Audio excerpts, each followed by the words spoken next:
Hello, hello YouTube, and hello everyone.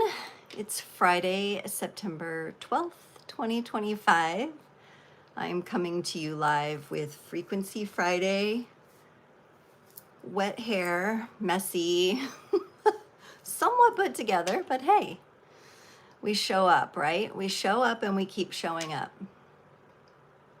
How is everyone? If you are here, drop a message in the chat. I'm going to give it a moment for the YouTube algorithms to get rolling. Teresa's here. Hello, my dear friend. Jason, thank you. Here I am.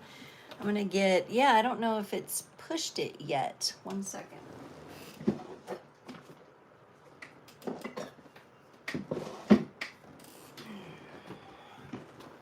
I haven't seen the notifications come through.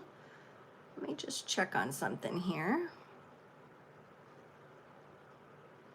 Did you guys get the notification, or did you were ready? Or maybe you saw my Instagram message.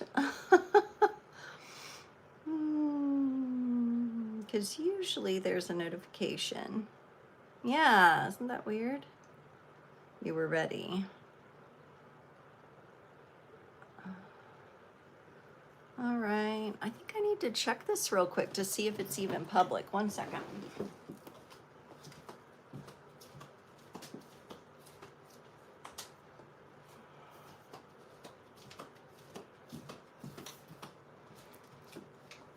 Usually a few minutes in, which we're about at, we get the notification going out. Oops. Hopefully I don't knock my whole setup down. So I'm going to check and just see. Make sure it's set for public. Yep. Well, I think it's out there. We're just going to roll. We're going to roll with it because that's what we do. That's what we do. All right. How about a nice deep breath to get us started and settled in? Sound is okay, I take it. Yes. All right. There we go. There we go. Oh, you just got the notification. Very interesting. Very interesting. Okay. Maybe it was just, I know they were having like some processing issues with lives recently, so that could very much be the issue. If you are here, if you don't mind putting a thumbs up on the video to help us with the reach, we're going to have a collective hangout today for Frequency Friday. And it's been one heck of a week, hasn't it? So let's just kind of maybe take a moment here to ground ourselves in with a nice deep breath.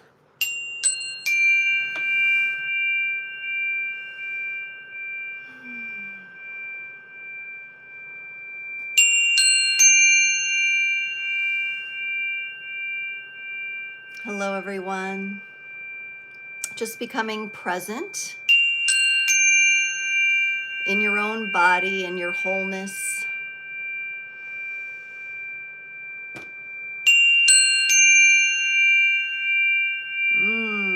How about that sound? So it's in these times where we're dealing with a lot of collective and possibly even personal chaos, confusion, anger, sadness, grief, that it's just so important for us to anchor ourselves and ground into our own natural aligned energies, which during a time such as this and a week such as we've had, it's difficult, right? It's difficult because there's a lot of information, things are coming in all directions. And so as a spiritual entrepreneur and leader, sometimes I feel like I want to pause when something tragic happens so I can get really clear within myself as to how I feel and the processing of my own emotions. And at the same time, when you're showing up and you're out there and you're seen and you're known and you're providing safe and supportive environments for people, it's also important to address some of the things that are going on in the collective, because it absolutely affects people in many different ways. And you can feel the energies shifting and changing around you. You can feel the fear, you can feel the grief, you can feel these things when you're a sensitive person, when you're an empath.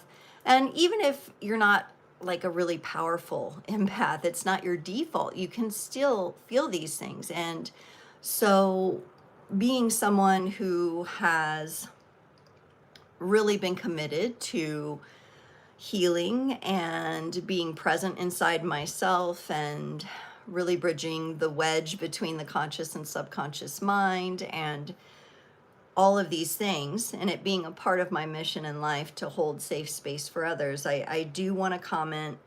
First and foremost, I am devastated about the murder and assassination of Charlie Cook, and my deepest condolences to his wife and children and extended family.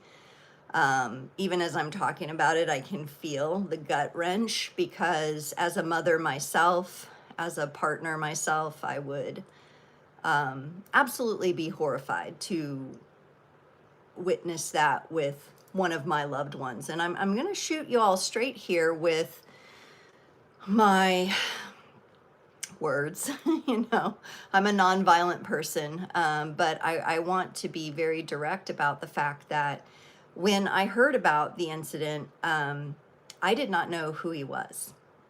Okay, I've never heard of him, all right, because I steer very clear of politics. I steer very clear of the left and right polarity paradigm. I've been mixed up in various sides of that in my past and in my younger years. And I'm one of those people that could be fine without a TV, could be fine without mainstream media. And I definitely do not participate in watching the news. Very infrequently and rarely will I watch the news. Usually it might be for like weather or something like that. And so I didn't know who he was, what he stood for. I didn't know if I agreed or disagreed with his stance or what he was saying. And it's because my focus as a creator being and what I know my mission and my purpose to be, it is beyond the left-right paradigm. It's beyond Democrat, Republican. It's beyond these things. And so I exist in the future that I want to create. And I exist in that in the present, and I take the steps to shield my own energies from some of that. But my condolences also go out to every family who has lost someone in that manner, someone who was just sitting in their car and 1 minute alive and the next minute not, someone who was just in their home and shots are fired through the home. The violence it's devastating to watch, and it's devastating to know that this goes on in our world and that it's a very real reality for many, many people. So most of the people that these things happen to, I don't know of, and I don't know personally, but that doesn't mean it's not tragic and sad, and that I don't hold grief for those people and hold space for those people. And some of them, very, very rarely have I encountered a person who's been embroiled in something that big, but it is my job and my mission to hold a sacred space for them, just like I would for any of you and how you might be feeling about it. Tracy says, hi, Tracy Knight. How are you? Yes, lots of love, lots of love. I love your emojis there. Tressa says, watching the news kills my soul a little bit at a time. Yeah, I when I have news on, like, or I walk in someone's house and they have the news on, and this is something my dad used to do, actually. I would come visit him and he would have that TV on. And I would have to ask him, can we please turn that off? Because I really want to have the space and the presence with you. I do not want to have that energy. There's a certain energy, and Tressa, you probably know what I'm talking about, that comes from the screen, and it feels I feel immediately as I have to defend and protect myself against it. We'll get a little bit into that today in one of the breakout readings about grounding and protecting oneself energetically. And you know, I a lot of my clients, a lot of my friends take breaks from it, or you know, they take it in very small doses. Same thing with social media, taking breaks from that. I don't so much, because my business is here on YouTube and other social media platforms. But believe me, this week made me wish I could. Today's tea, and you know, I have Princess Leia on here, who is to me an archetype of hope. And I got my, you know, I'm an OG Star Wars fan, so I hope I can embody a little bit of that Princess Leia archetype. I didn't do the buns today, maybe another day, but yeah, I just wanted to say that in these times, it gives us an opportunity, as tragic and as devastating and horrific as it is. And I did watch it, by the way. I watched exactly the unedited video, because I felt it was very important. I know my children might see that one day and have a lot of questions. And I'm going to talk about the children today, for those of us with children and who support children, whether you're a parent or you just are in a supportive role, or you have nieces and nephews or little ones in your life that you care about. Mariana's here. Hello, Mariana. We're going to get into that a little bit. And before I get started on that, I do want to just read a little bit of some words that I felt were very well described, very well thought out, and very well described what we as creator beings, what we as creators can remember during times of difficulties and death and the shadow exposing itself. And so these quotes come from Eyes In on Instagram, and that's EYES 2 underscores, IN 2 more underscores.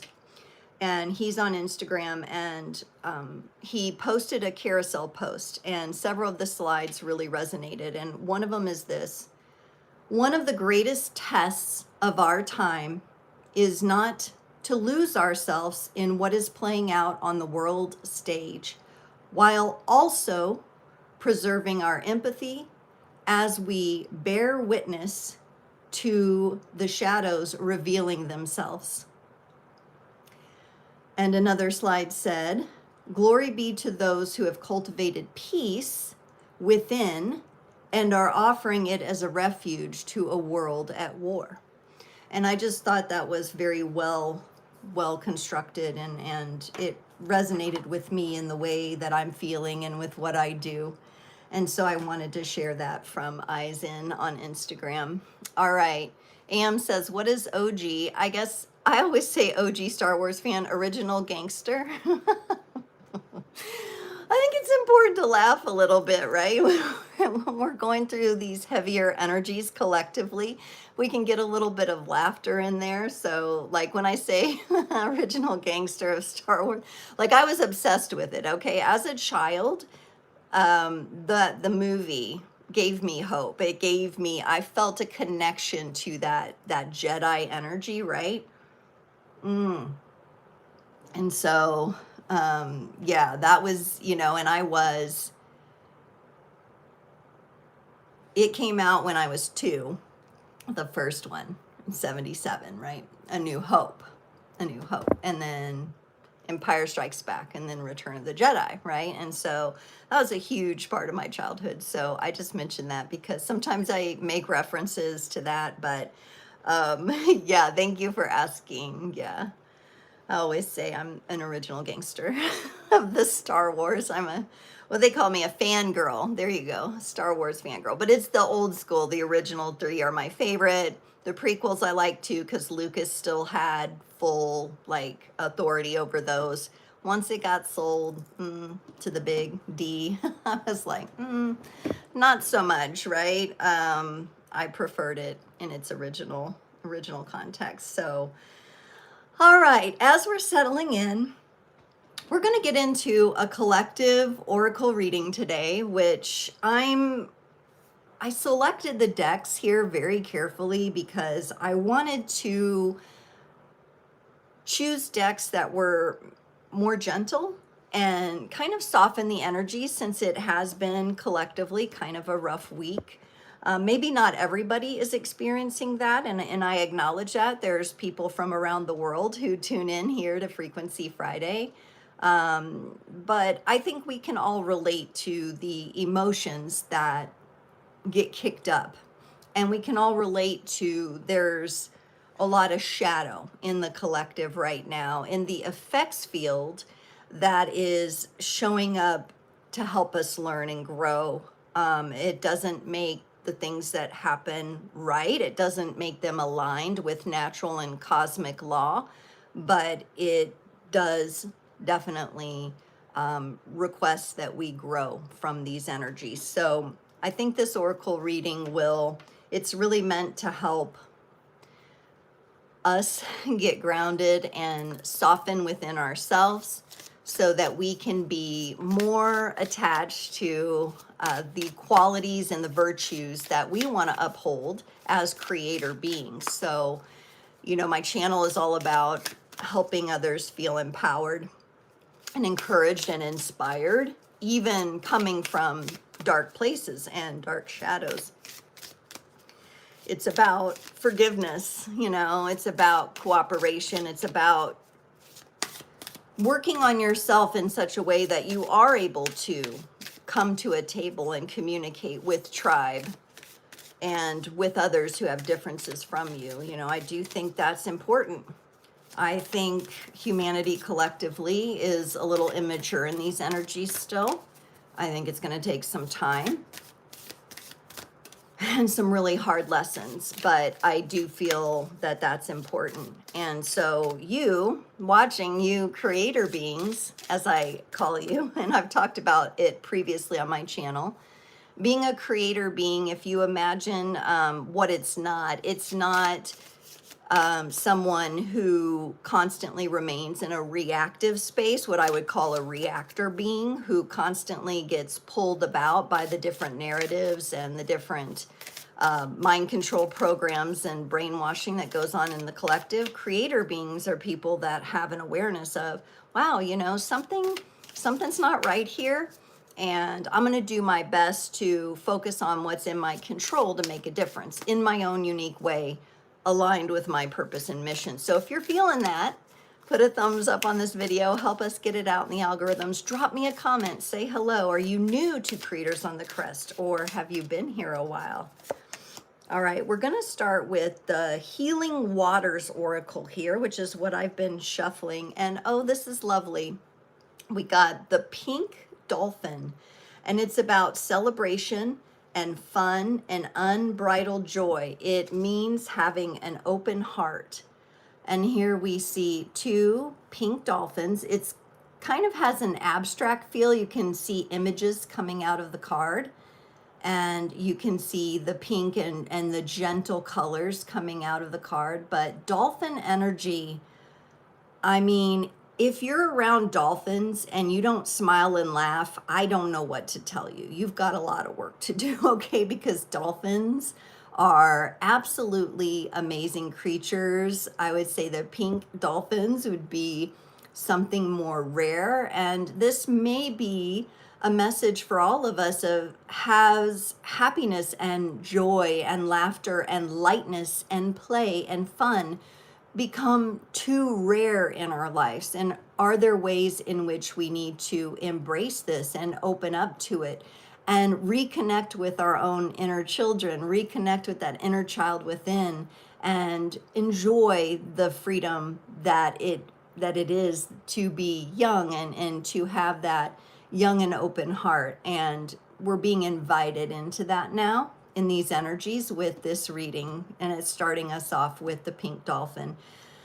You know, this can be tough to do amidst grief and amidst heavy energies, right? But also, it can be very, very powerful. Now, I'm gonna hit this question here. Let me start a Q&A, and hopefully you guys can see it. This is a recommended question by YouTube.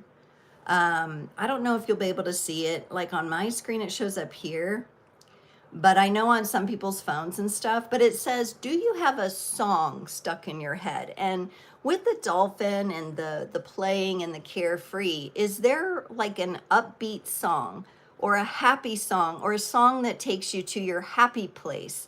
I would love to have you drop the title in the comments of the song.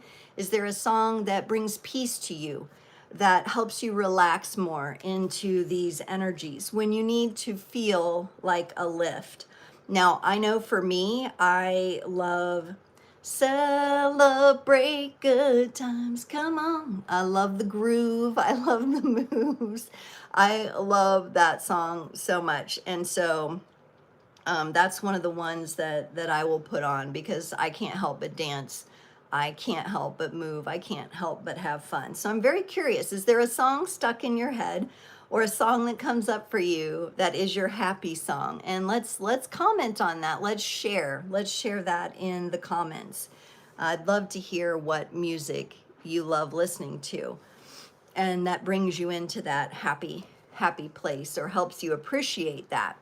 Let's get into the Sea Soul Journeys Oracle.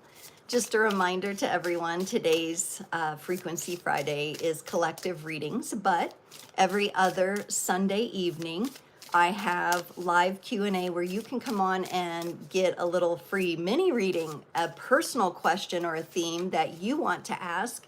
And I go from 7 to 8 p.m. And the next one is on 9/21, the solar eclipse, a new moon, and the equinox. So yeah, we're going to be doing it not this Sunday, but next Sunday. So mark your calendars, 9/21. I also have a really incredible special going on right now. It's called the Destiny Path Portal Reading. It's a 5-card tarot spread with a bonus oracle message, and I have the link in the description.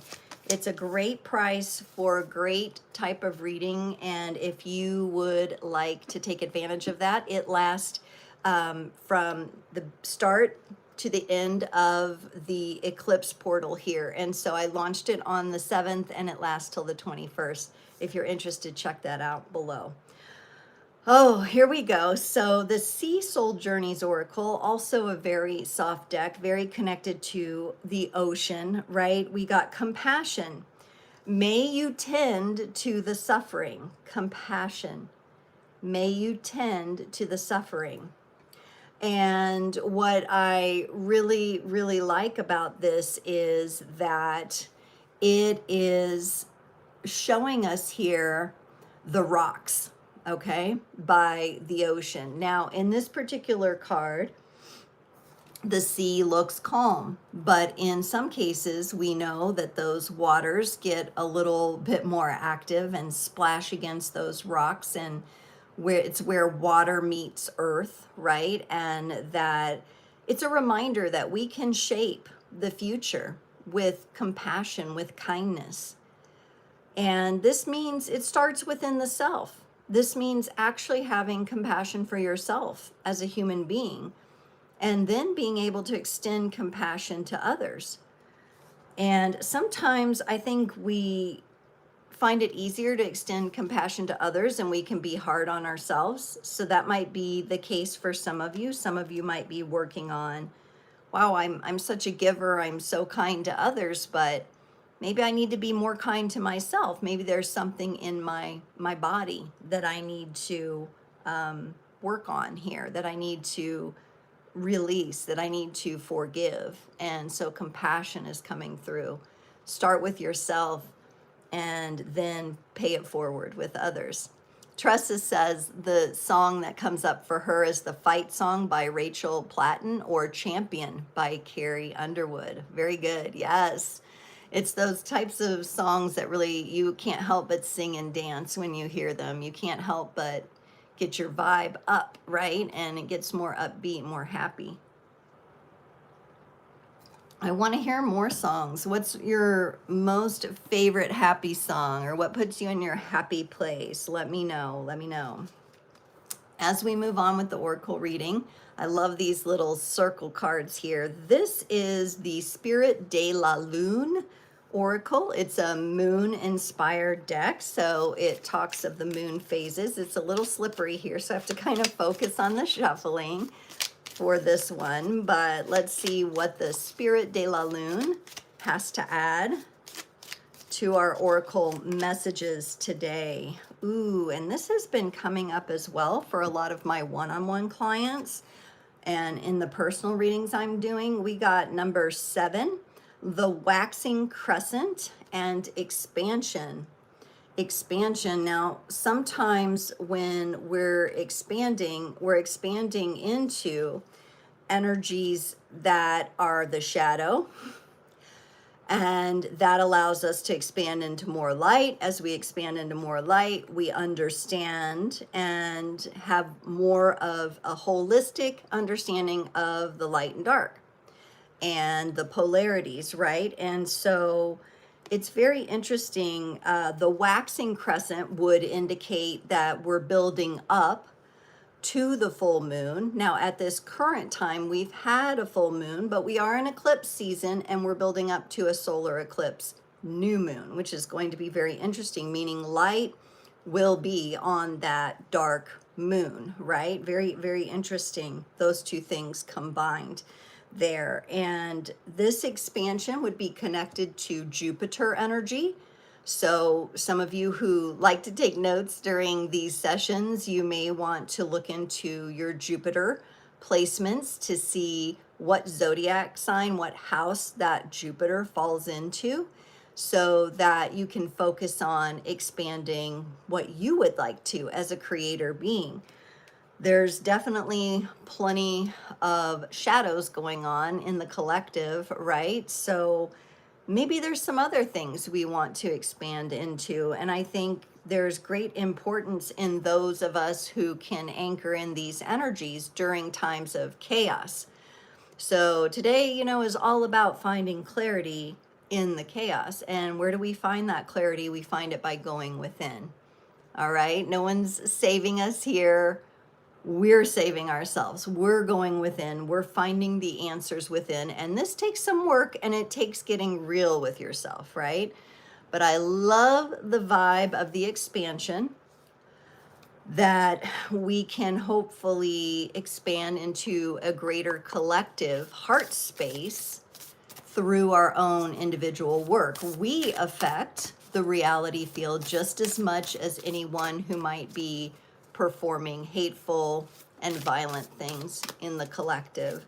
We affect it just as much. Our power in the light, in choosing alignment with natural and cosmic law, in journeying the shadows in an organic and healthy way, that is, we are affecting the reality field. We may not see the collective effects of that yet, but the more and more we stay committed to that and being aligned with our purpose, our passion, our mission, how we share joy and happiness, the more that will begin to shift the reality field. So at times, what you see out there from society may make you feel like, oh my goodness, this is a major uphill battle. But I can tell you from working with people, there's a lot of people who are sitting there processing these things. And some people know what to do.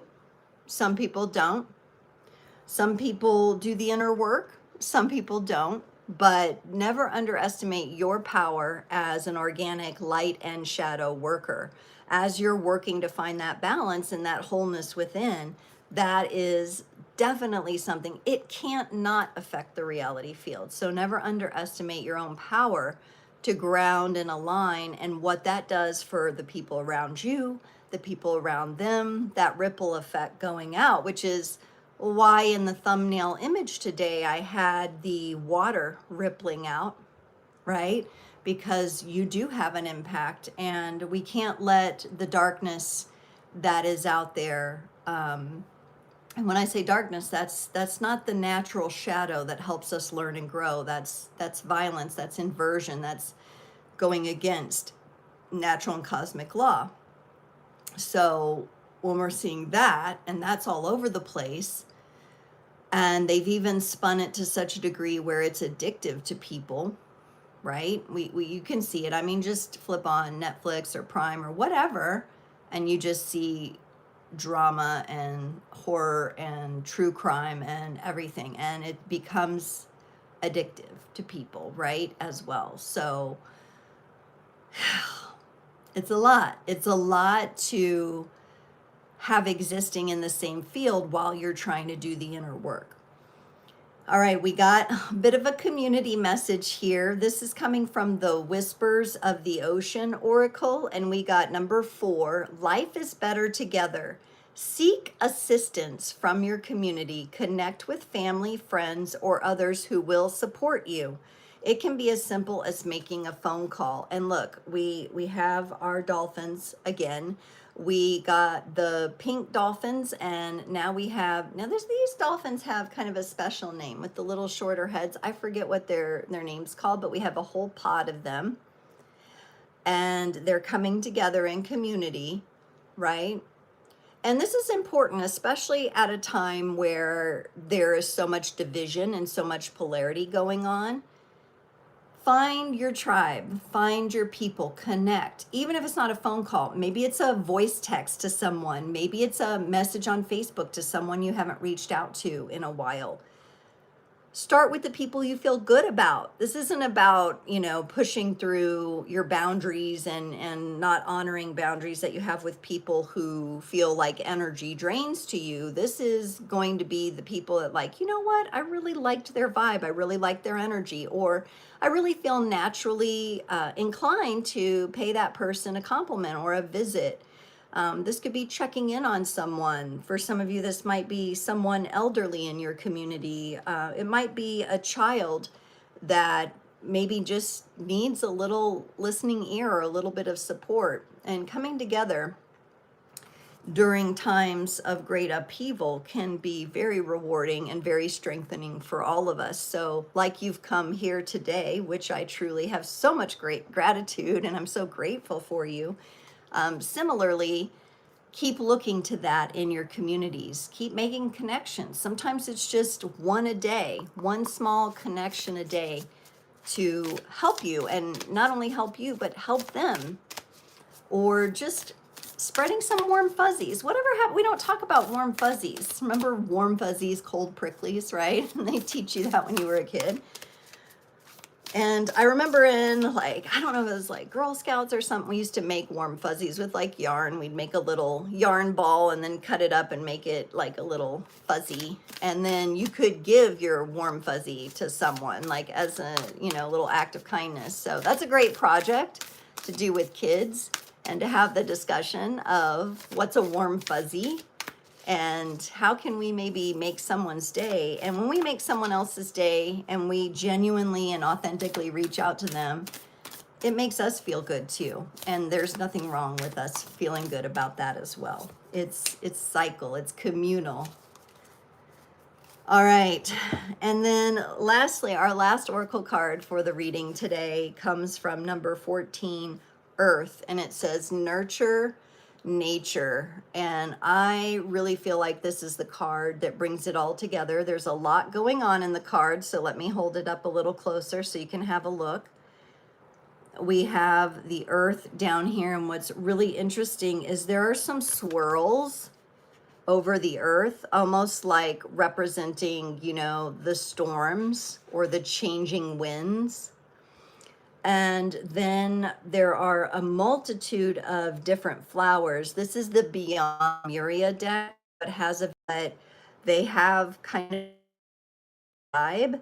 And so this card also represents our connection to Mother Gaia, Gaia Sophia.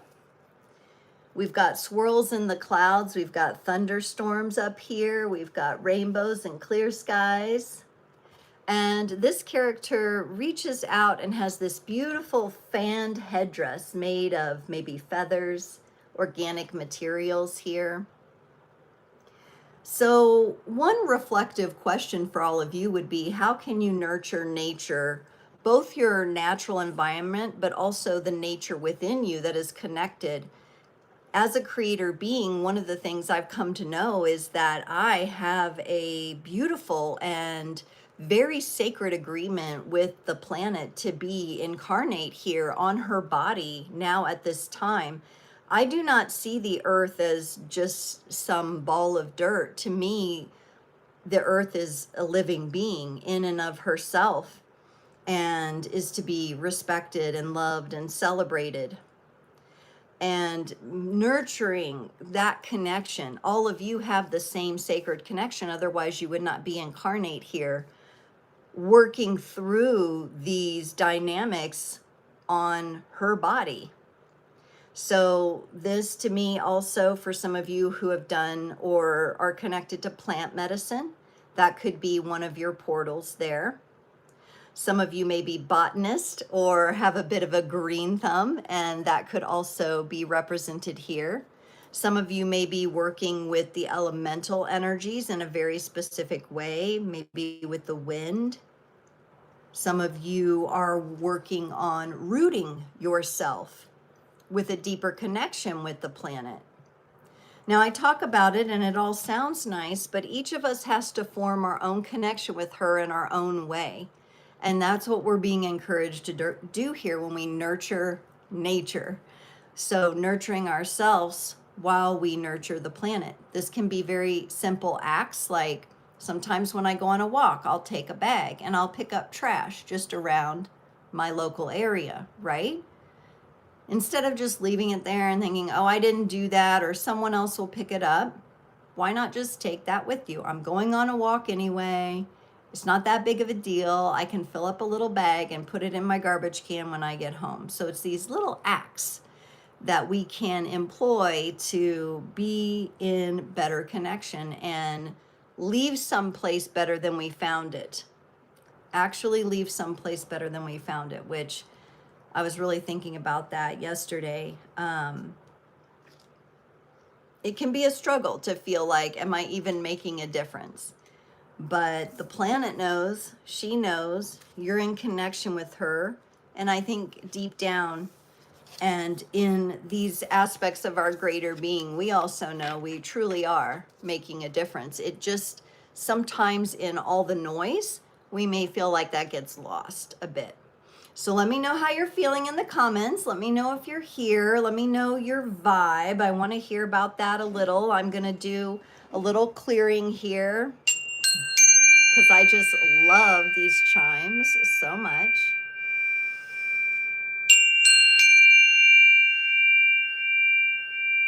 Let me know, let me know. Hello, hello. I do want to do a quick shout out to any of my newer subscribers. Thank you so much for being here. Right now is kind of a slower season, I would say, on my YouTube channel. When I started out, I thought I was going to be one of these YouTubers that was just cranking out, 12 sign readings all the time. And I learned about myself that, I'm a manifesting generator, so I do have that generative energy, but the manifester in me needs more rest, and I have a very active and full life. I homeschool my children, and so being committed to these lives is one of the things that has stuck, the Friday lives and then the every other Sunday night. I will get back to doing more long forms and short forms and putting more content out there.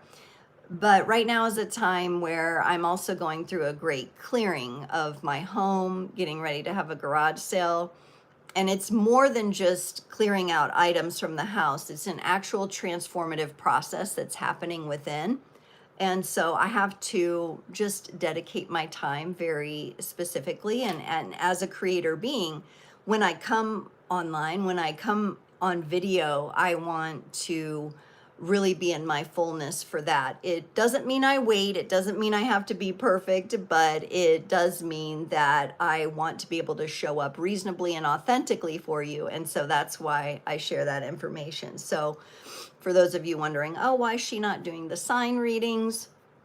It's just there's a time element, and I'm working on my own relationship to time, and some shadows around lack mentality around time. Anybody else done had to deal with that? Because I will find myself saying, like, I don't have time. I don't have time for that. I don't have time for that. But I have many things that I have time for. They just have to be prioritized, right? And so I could spiral into feeling overwhelmed with everything going on, or I can say, you know what, instead of feeling overwhelmed, why don't I look at it from the perspective of I live a very full life and there's a lot going on. And as a creator being, I'm constantly navigating this. And as an aware and conscious being, I am working on things as I go, right? I'm healing as I go. I know that's a perpetual part of my journey. And so I believe some of you probably resonate with that. But let me know. Let me know if you're still here in the comments. Just do a wave, your favorite emoji, whatever it is. For our breakout readings today, let me explain a little bit what we'll go into here. We're going to do 3, and really, I feel like the direction of these breakout readings and this entire theme today for Frequency Friday was definitely directed by recent events, but also directed by what is appropriate for us right now in the middle of this eclipse portal, okay? And so these 3 breakout tarot readings that we're going to do are meant to help us as creators reconnect, ground ourselves, ensure we're energetically protected, because that's always very important, reclaim our clarity, all right, because it's been a time of shadows and illusion and confusion, right? And then restoring hope. And I'll get into each of these in a little more depth at the beginning of each breakout reading. So maybe you're feeling more like, oh, I need some messages around grounding and protection. Or maybe you're like, clarity. I want the clarity. I want the clarity so I can take action, so I can do what I'm called to do, what I'm meant to do, what my greater being is wanting me to do here. And then maybe some of you are connected to restoring hope. You maybe feel a bit depressed and have lost hope in humanity and lost hope in the collective, and it's hard to find that again. And so restoring hope is about reconnecting with that. And it is connected to your purpose and seeing what's possible when a creator being is really connected with that. And then stay tuned at the end. I will have some closing affirmations that I've come up with. That would be fun. Now, affirmations, just my take on them really quickly. They are wonderful things. They're not the end all be all, but using the word and evoking affirmations that help you feel empowered and encouraged, and hearing your own voice say those, or maybe saying them out in nature or saying them to the mirror, they can really be a quick way to help you come back into that alignment. So I like to offer that at the end of our breakouts, okay? So let's clear one more time with our lovely Zen chimes. Aren't these great? I just love the sounds. Ooh, I did something different that time. How about that? These I got, actually they were a recommended Montessori instrument or tool. When my kids, when they were young, they went to Montessori school before we started homeschooling. And so, and it's just such a gentle and lovely sound. I love it. Now, I do want to mention in each breakout reading, I have these awesome cards from Renegade Mama. All right. So for those of you with children, or you have nieces, nephews, children in your life, children around you. I have a dear friend. He has just joined what's called the CASA program, where he's going to be an advocate for foster children while they go through the legal process, which I think is brilliant. So in your relationship to children, or in the relationships you may feel to your inner child, that we're going to pull some of these messages too. So it will be tarot, and then it will be some of these messages. Hello, Joss Romero, Psychic Readings 02. Hello. You love the colorful cards. Yes. Isn't that nice? Now, I am using, for today's readings, I scanned all the different tarot decks I had, and I went right back to the basics with the Rider-Waite-Smith. So we're going to use the Rider-Waite-Smith deck for the breakout readings here.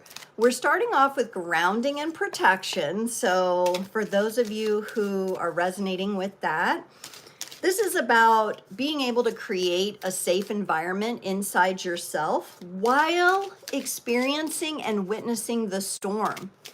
Okay, and metaphorically speaking, this can sometimes feel like high winds going through storm surges in a hurricane. It can be the funnel of a tornado, right? Where you feel like maybe everything is being destroyed, everything is breaking down, everything is getting twirled about. And how can you bring yourself into a more grounded place? Girl Gone Duffner's here. Hello, welcome back. Yay. Whoa, I just threw a whole section of the cards. I got a little excited there. Let me get a sip of tea. Nice to have you here, Girl Gone. All right. I don't know if you guys heard the bark, but that's Blaze in the background. He heard something, or he's up to something. He's my little, our little almost 6-year-old Morky. He's a Libra. And he's the most energetic Libra I think I've ever experienced. All right, we're going to pull some cards here. I think I'm going to do 4 cards for grounding and protection. So what messages do we as creators need to hear to help us reconnect with the grounded and protected energies that would help us be able to be in our creative energies? Yes, Girl Gone, thank you. Thank you for wishing everyone here a good day. I think the sentiment is there. We had some moments at the beginning, so if you get a chance and go back and watch the beginning of the replay. It's been a rough week. It's been a rough week, collectively speaking. But what can we do individually, right? So we want to come back to our PowerPoint. We want to come back to our heart core essence here, okay? Whew, and it got warm here again, y'all. We had to turn the air back on because I get the hot flashes and stuff, so I'm a little warm here. All right, so grounding and protection. We got first up the 8 of Swords. Oh, this card. And when I first picked up this card and I held it up and I said 8 of Swords, I was like looking at the swords and I'm like, oh my gosh, is it really 8? It feels like more. And I kind of had this moment of like panic. And I think this card can sometimes represent to us when our nervous system is overloaded. This is a card of maybe shutting down. So some of us may feel overwhelmed by all the information around us and shutting ourselves down because it's overload. Now there's a difference between retreating and having structured solitude or intentional solitude versus actually shutting down. And I get more of a shutdown feeling from this, from a sense of I'm overwhelmed. And so when it comes to grounding and protection, this card would indicate to us it is time to acknowledge the ways that maybe we have shut down and become disconnected from our own minds or our critical thinking skills, right? And could we be willing to take off the blindfold?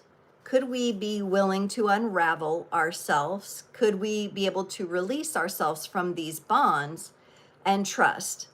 trust our intellect, trust our intuition, which is coming up strongly here in another card that I got pulled, right?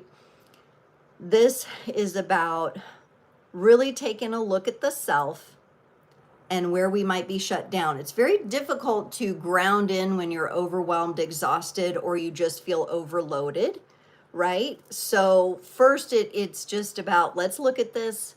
Can we acknowledge where we might be closed down? And we might be closed down for good reason. Don't get me wrong. There are those times where we have to, shunt ourselves and protect ourselves from energies that might be coming at us. But we don't want to do so in such a way that we disconnect from our own mental capacities and energies. So we have to sometimes find our way back. We all go through this. It's a minor arcana card, however, so this means this is something we can accomplish. It's a challenge, but it's not something that we cannot handle if we're willing. Okay, and that's what I get with that. The overload of information, yes, is all around us. But if we're going to be able to ground ourselves and reconnect with clarity and our natural mental capacity to actually sort through all these energies and figure it out from a mental perspective, we have to be willing to unravel. Grogan says, yes, definitely protect or keep the energy vampires out too. And that's coming up. What you just said is, I'm like seeing a progression here.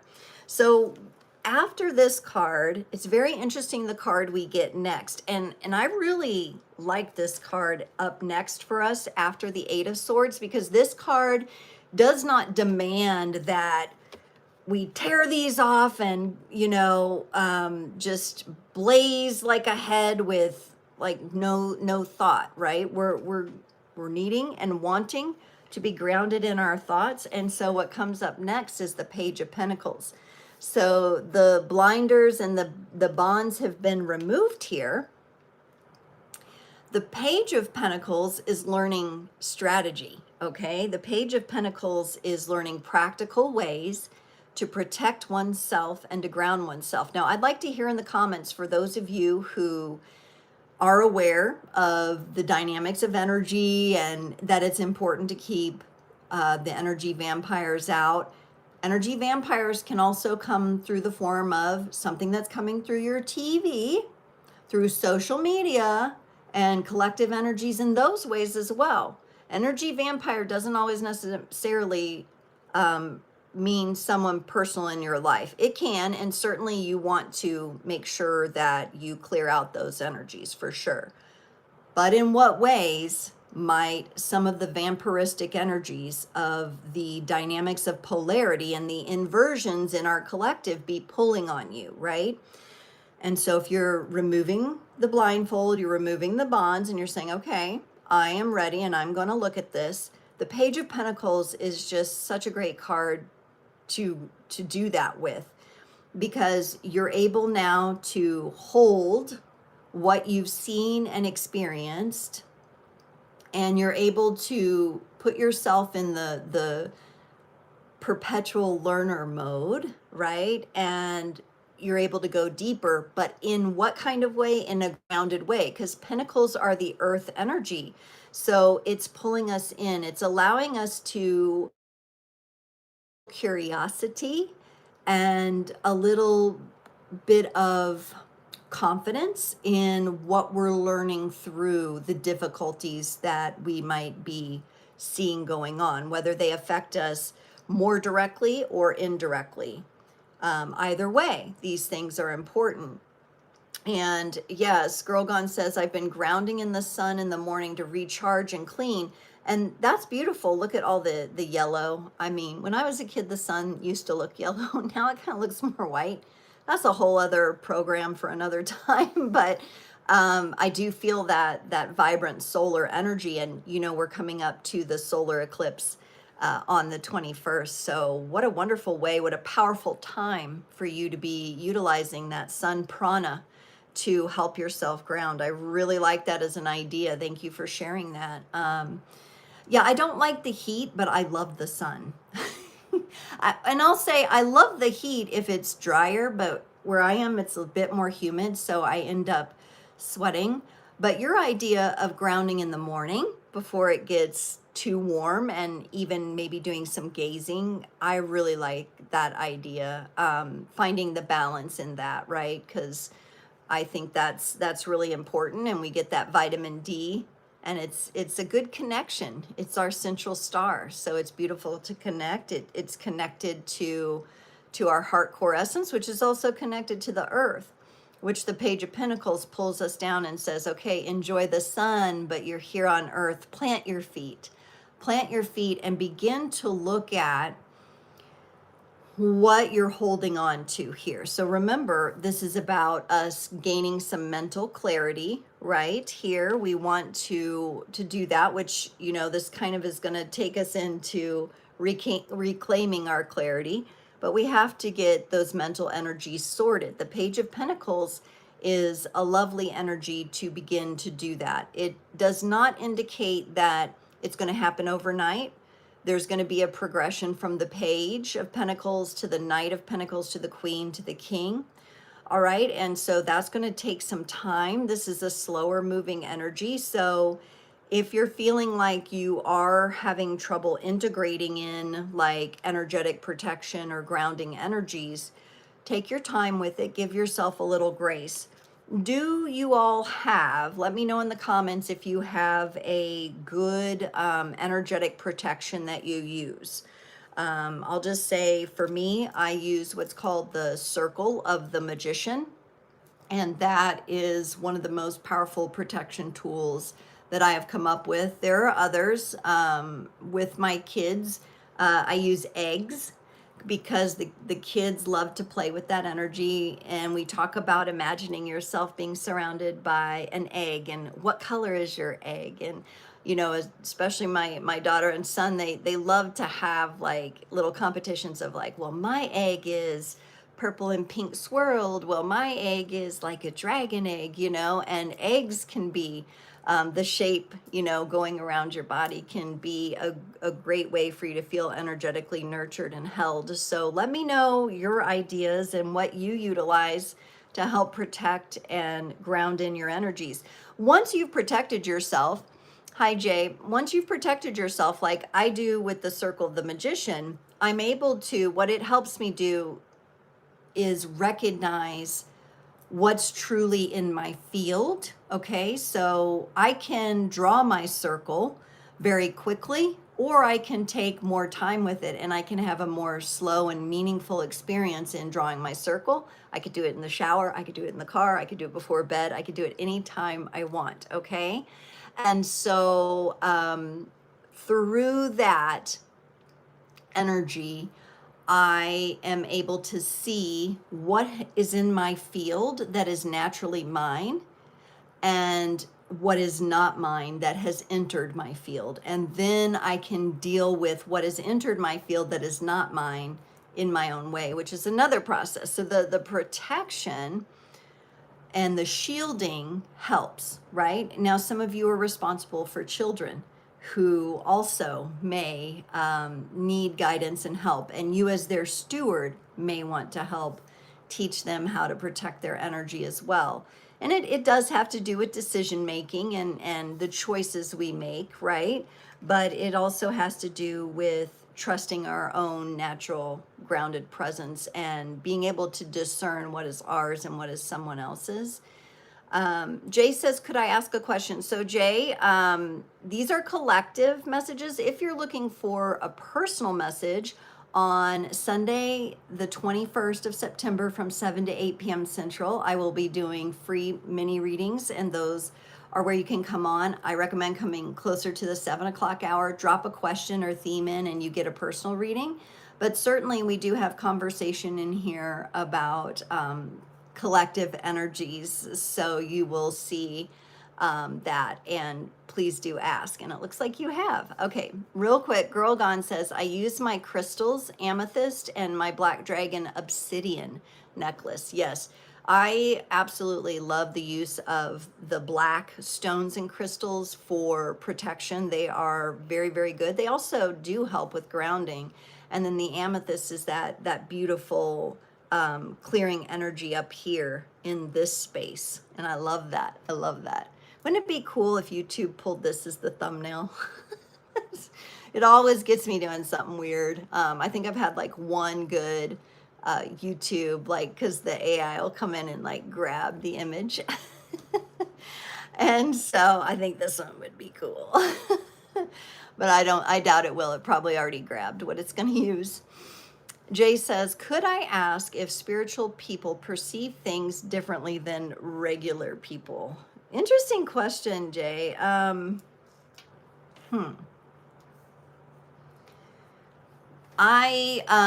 by regular people, because I would say, you know, every human being on the planet has the potential to be connected to spirit and spirituality, creation and creator source in their very own unique and divine way, right? And so everybody has that opportunity, but not everybody came here to have a spiritual experience, okay? Some people came here with other purposes and other reasons. I do think when you're speaking of people who operate more in the spiritual, maybe you're highly sensitive people, you're empathic people, absolutely they can perceive things differently, but there's also quite a wide range of perspectives and perceptions there. So for me personally, I'll speak to what my strengths are. I have the feeling, right? I have that and the knowing.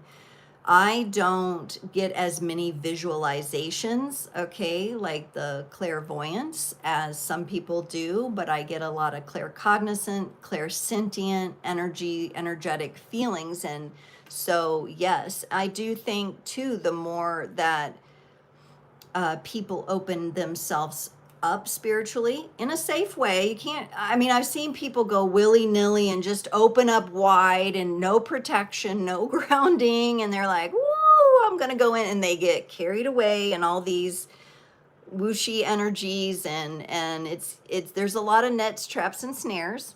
So I definitely recommend, when you know yourself to be a spiritual being and you want to open up, that you do find safe and supported people and space where you can do that, where you can explore those energies, but also not feel pushed or what do I want to say, fooled or misled, right? Because there's a lot of in our whole exploration, there can be a lot of these misleading energies or kind of scammy energies. So just being cautious of that as you're opening up, or as you might be dealing with someone who is opening up and seeing that happen. So, but at the end of the day, everybody's meant to have the experience they're meant to have, even if they do get carried away.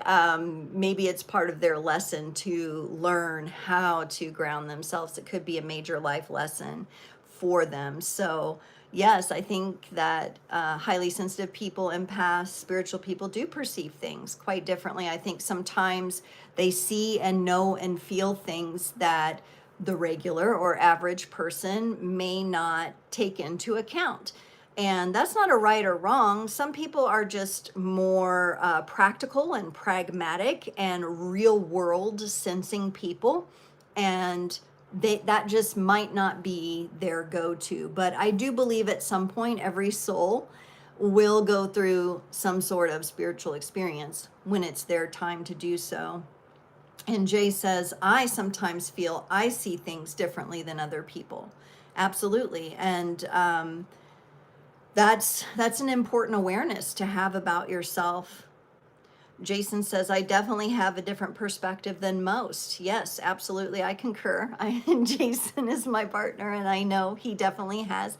And even Jason and I are very similar in our vibrational awareness, but he and I have very different means for exploring and understanding that.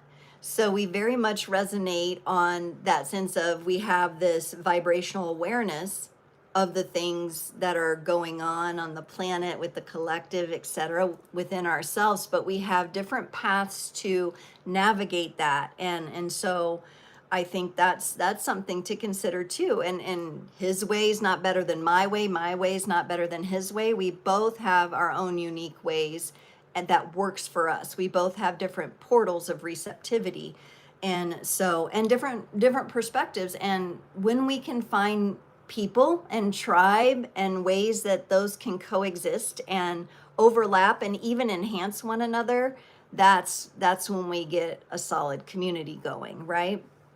It's tricky though, because we bring baggage too. We bring shadows too, right?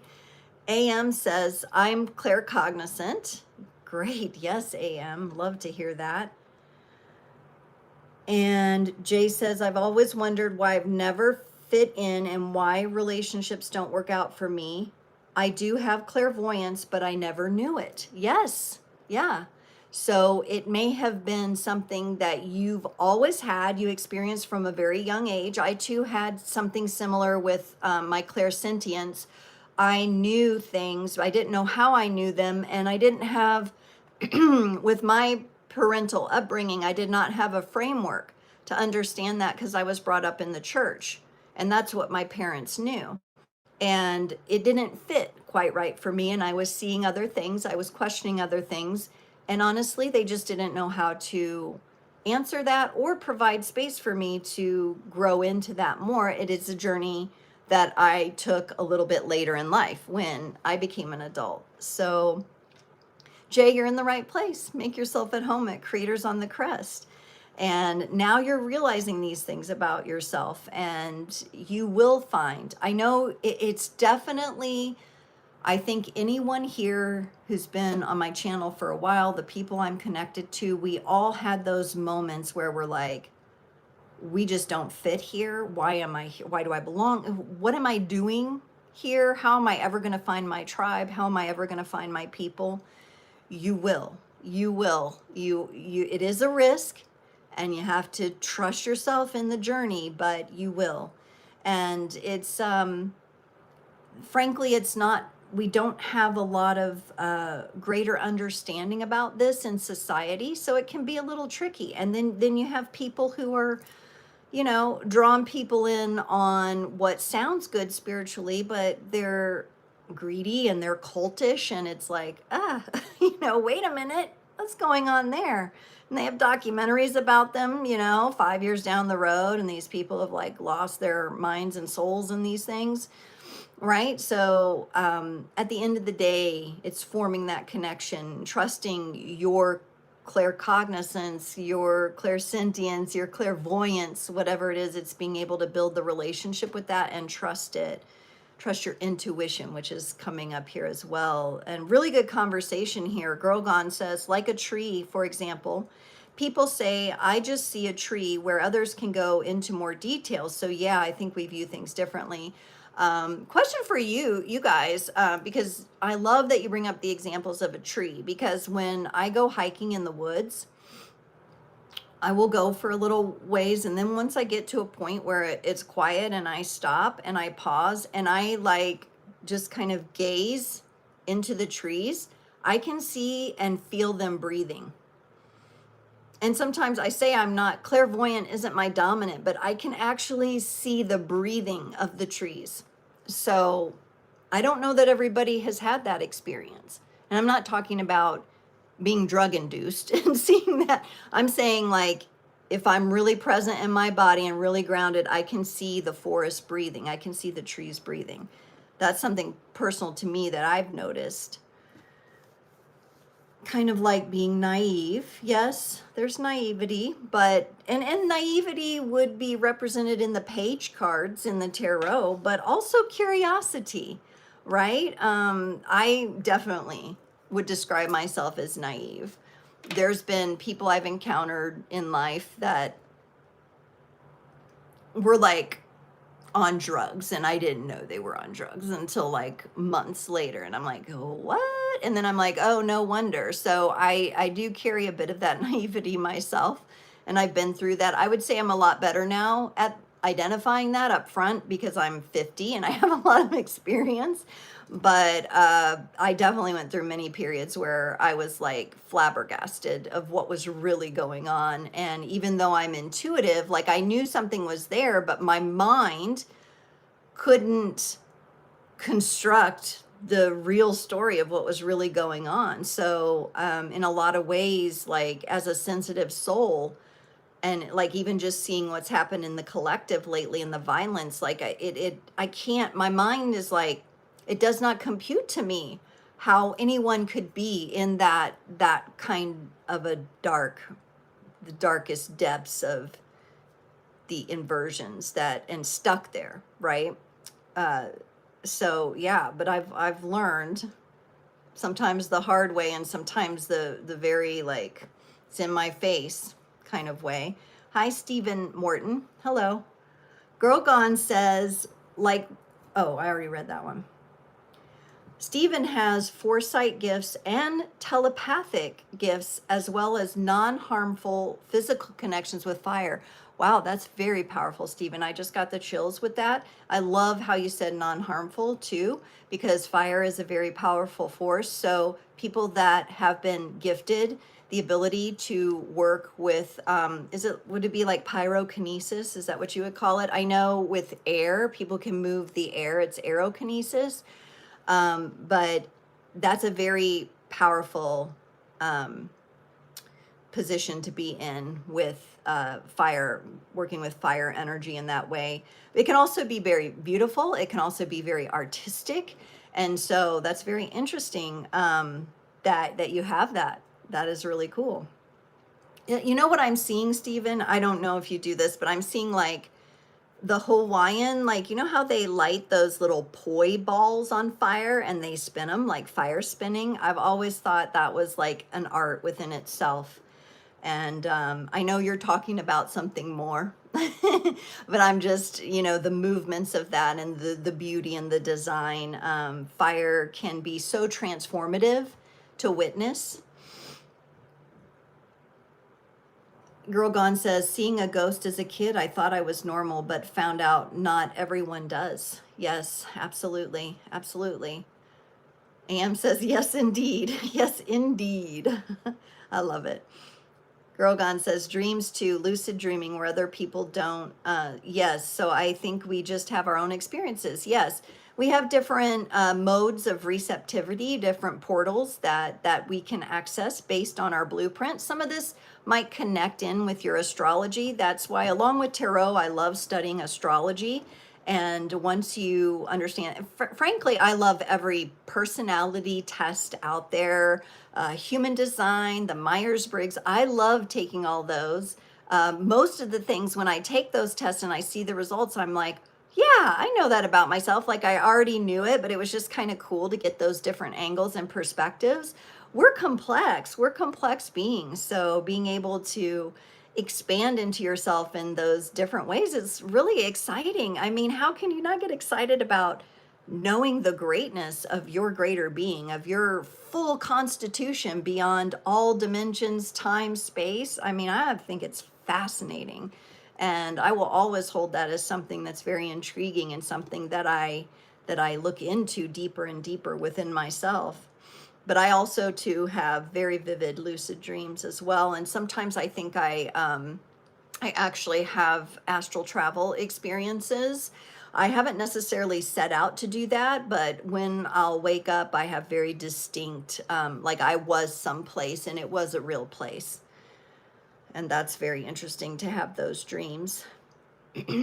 Strong tree connection, Stephen says as well. AM says, I knew how to read before I went to school.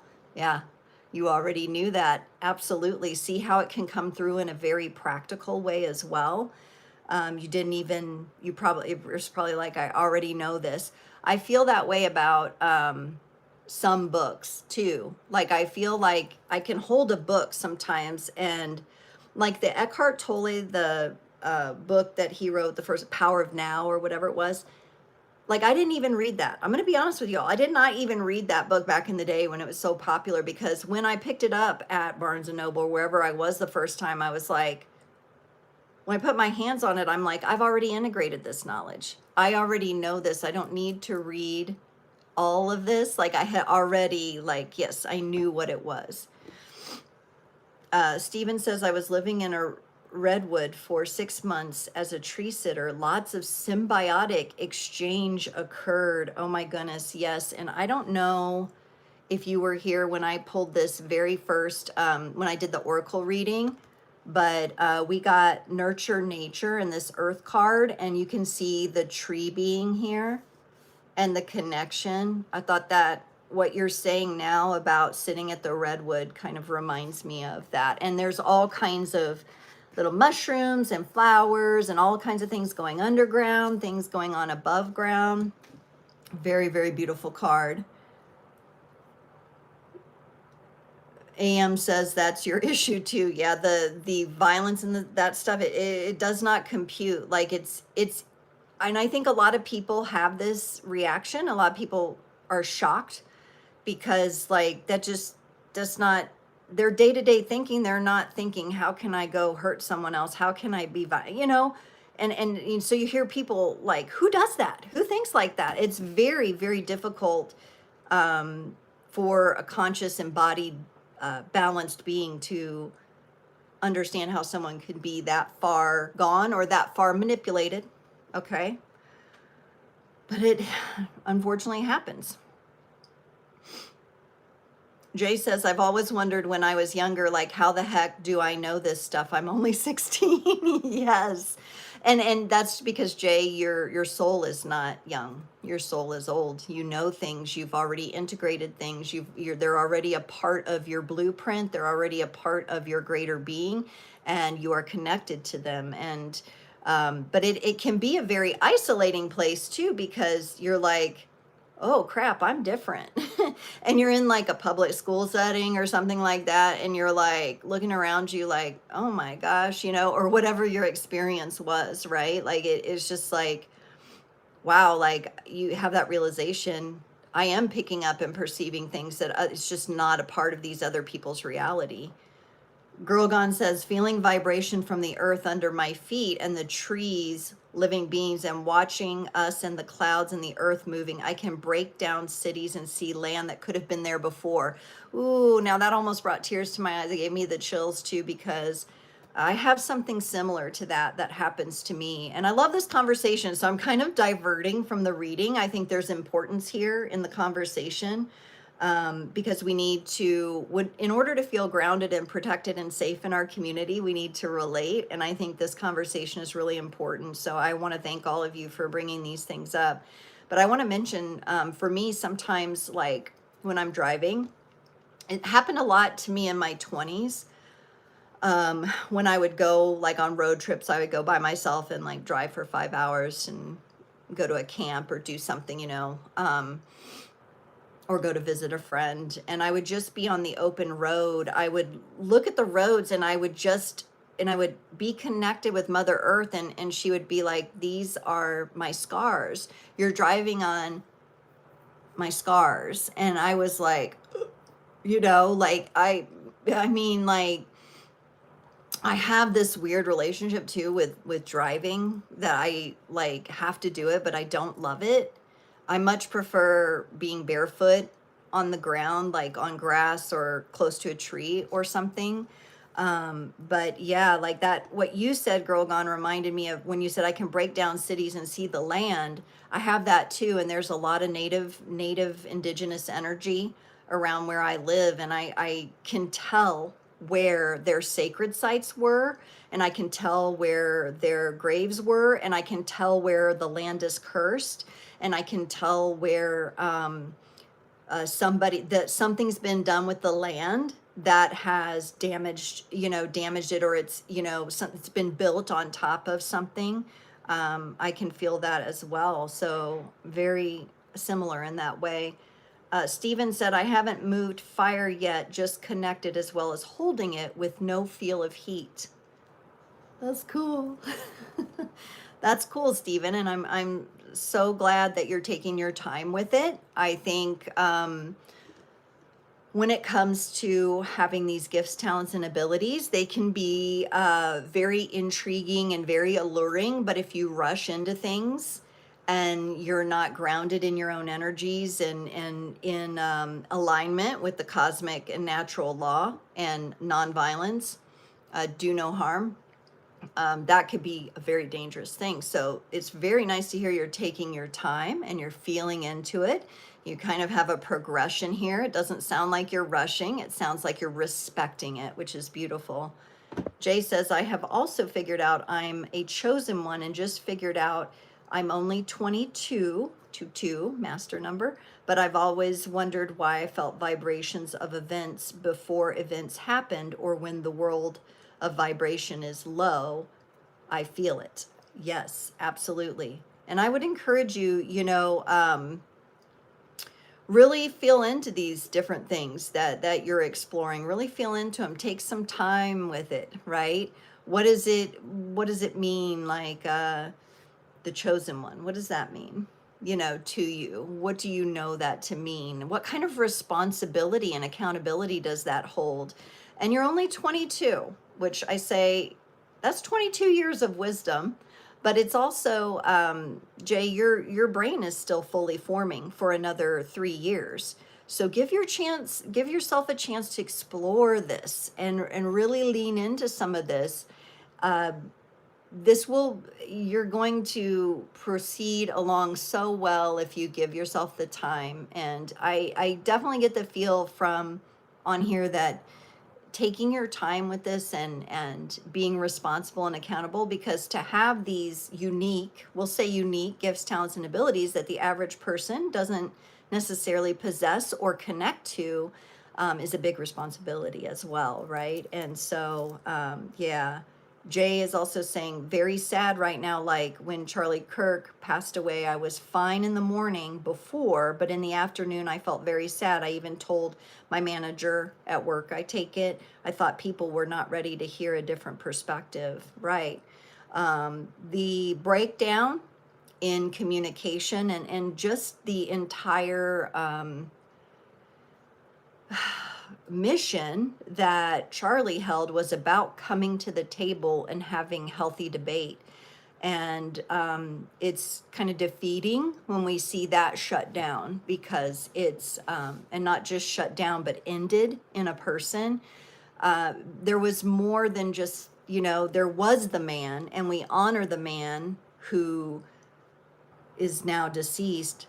And also there was ideals in there, and it was very, very tough. And when these things happen, they're like mirrors that show us aspects of ourselves.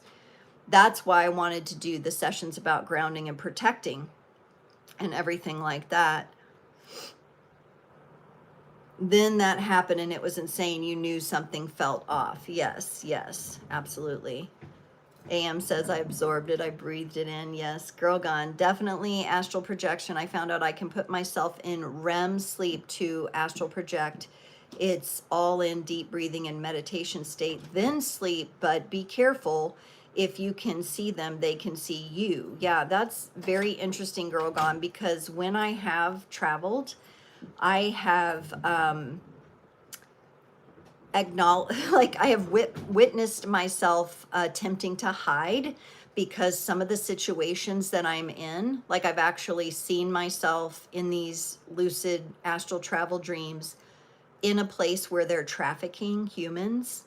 And I'm aware that there are the trafficked human victims, which are who I'm trying to get to assist. And at the same time, I'm trying to hide. So I appreciate you saying that about that. AM, yeah, Jay says, definitely felt something was off. Yeah. Yeah.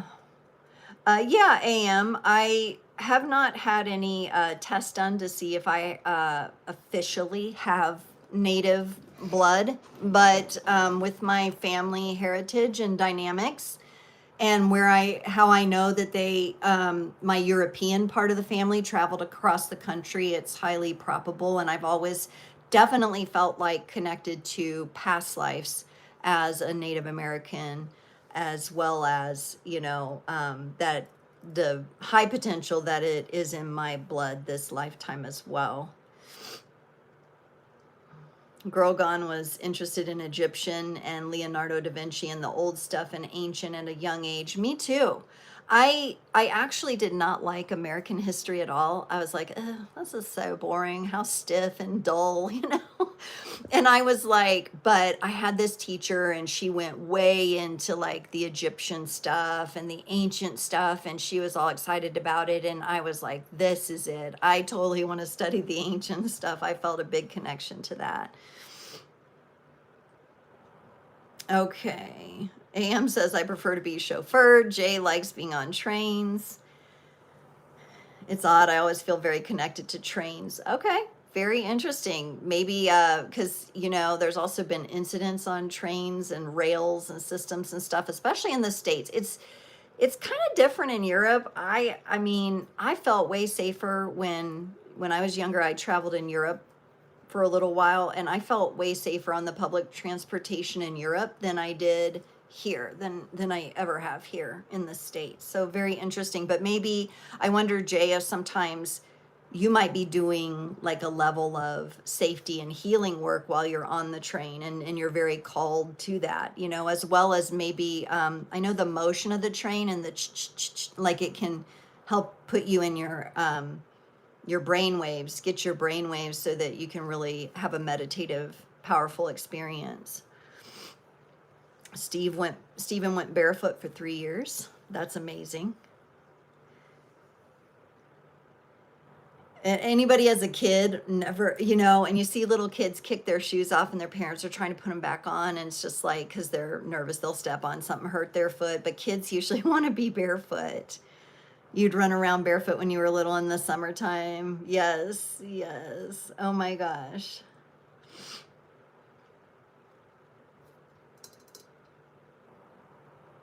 Oh, Jay, interesting. You had an accidentally astral projected on a train last night and had a dream of me sleeping on a bed in a bedroom that was not my room, but I was staring at myself sleeping. So you had that out of body sensation as well. Yeah.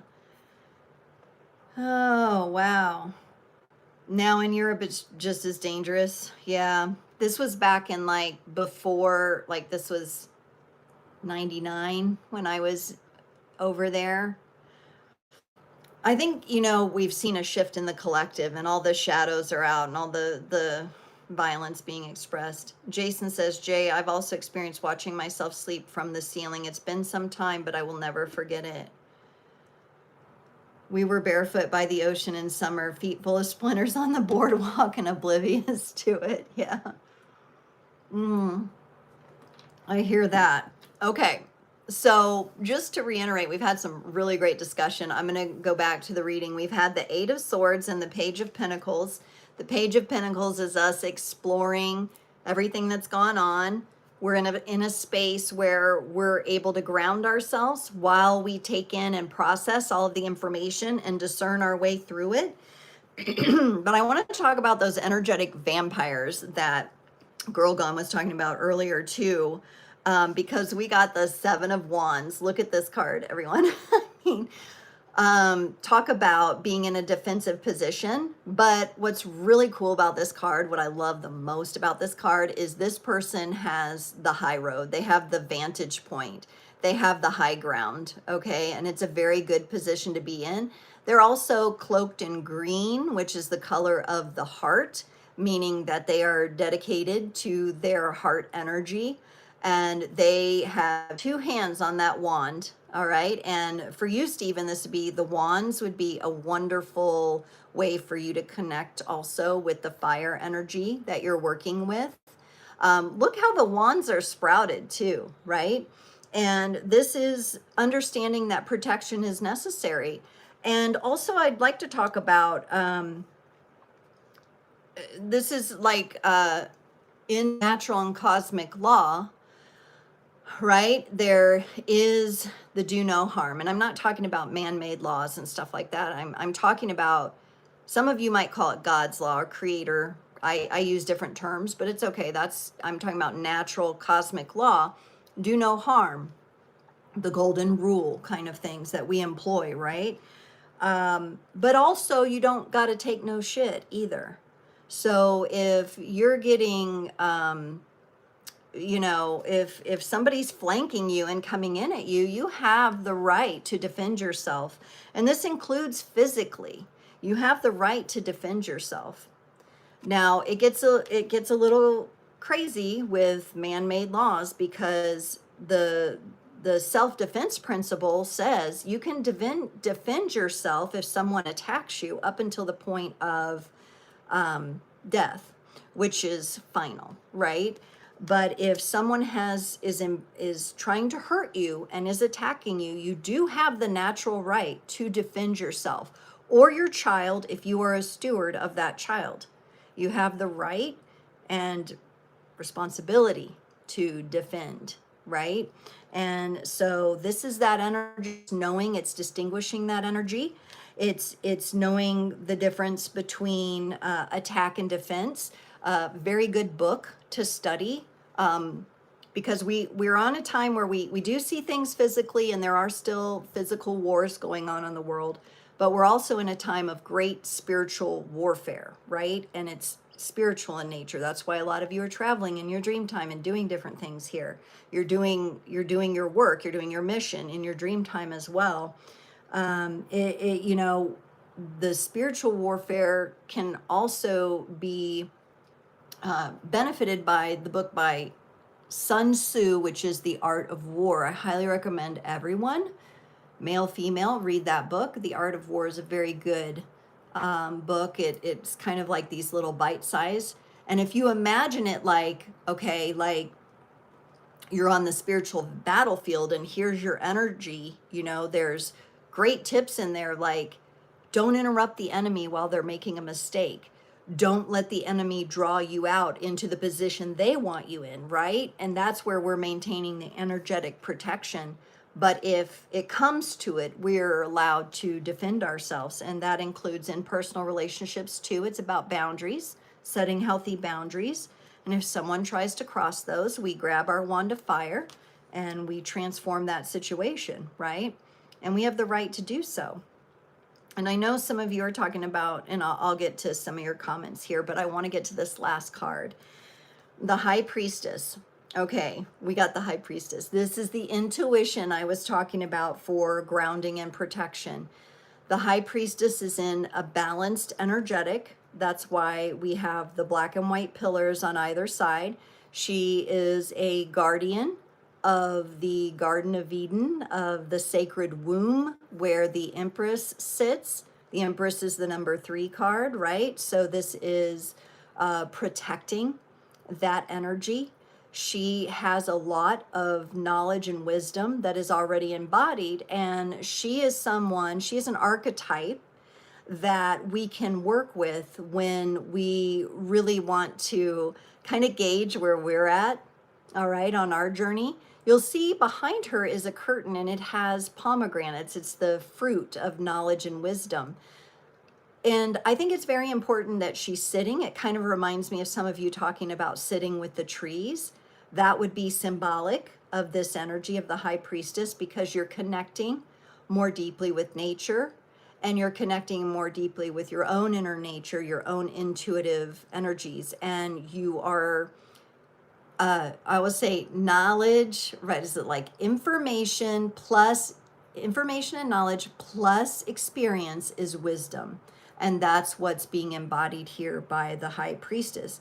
This is someone who knows that she must protect herself because she's protecting something even greater within. You know, there's that sacred womb space.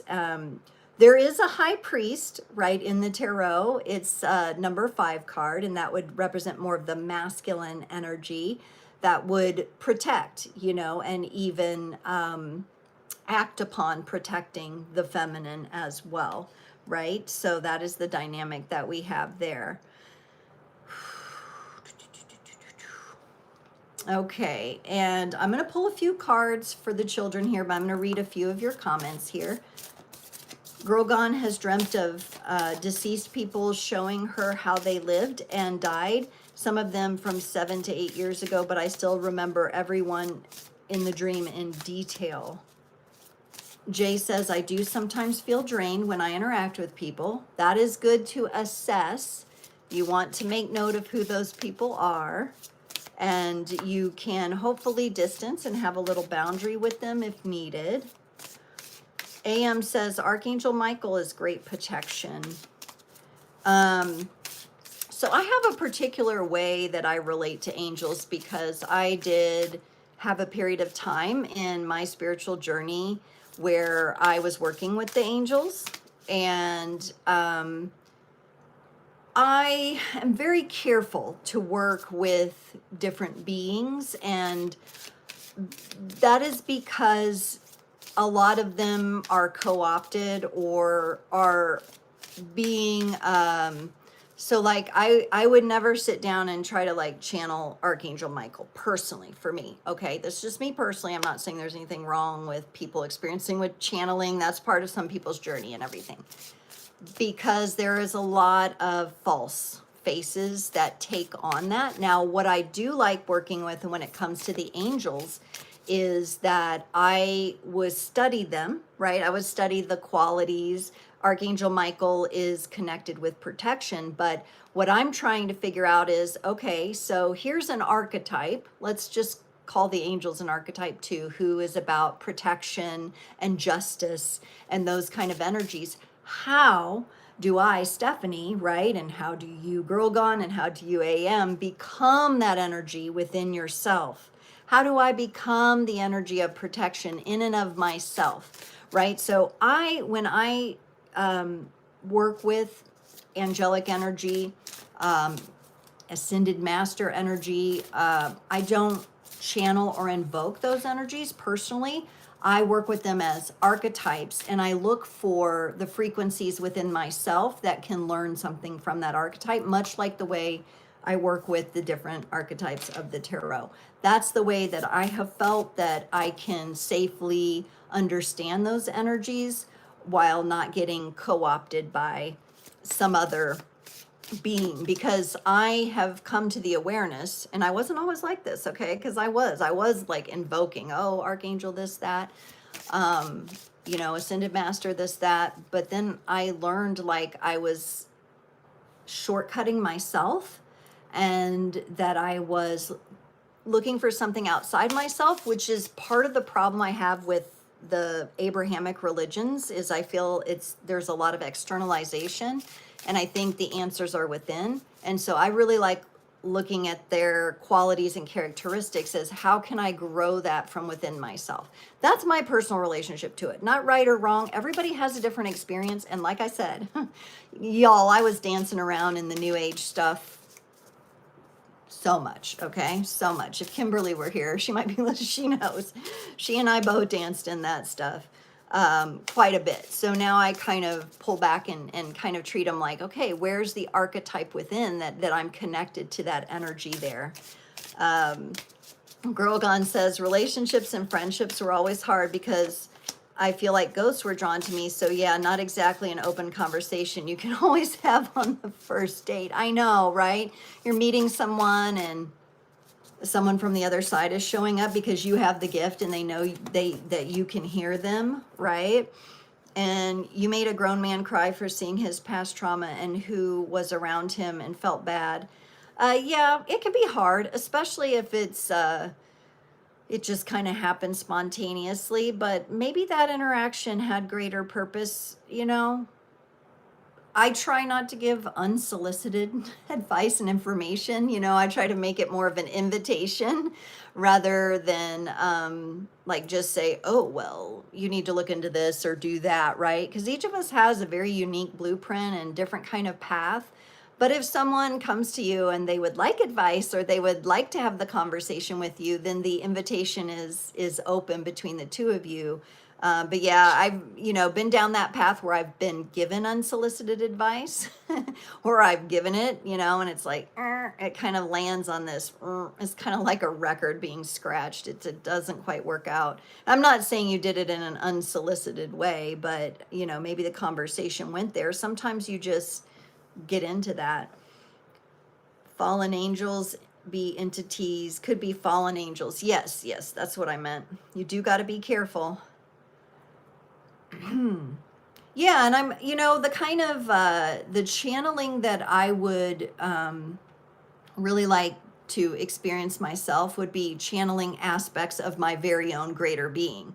Okay, the parts of me that may not be fully embodied in the walking, talking Stephanie right now, I would like to channel, but that would be, for me, it would be something I would probably do privately with myself and through journaling. That's my particular way that I might do it.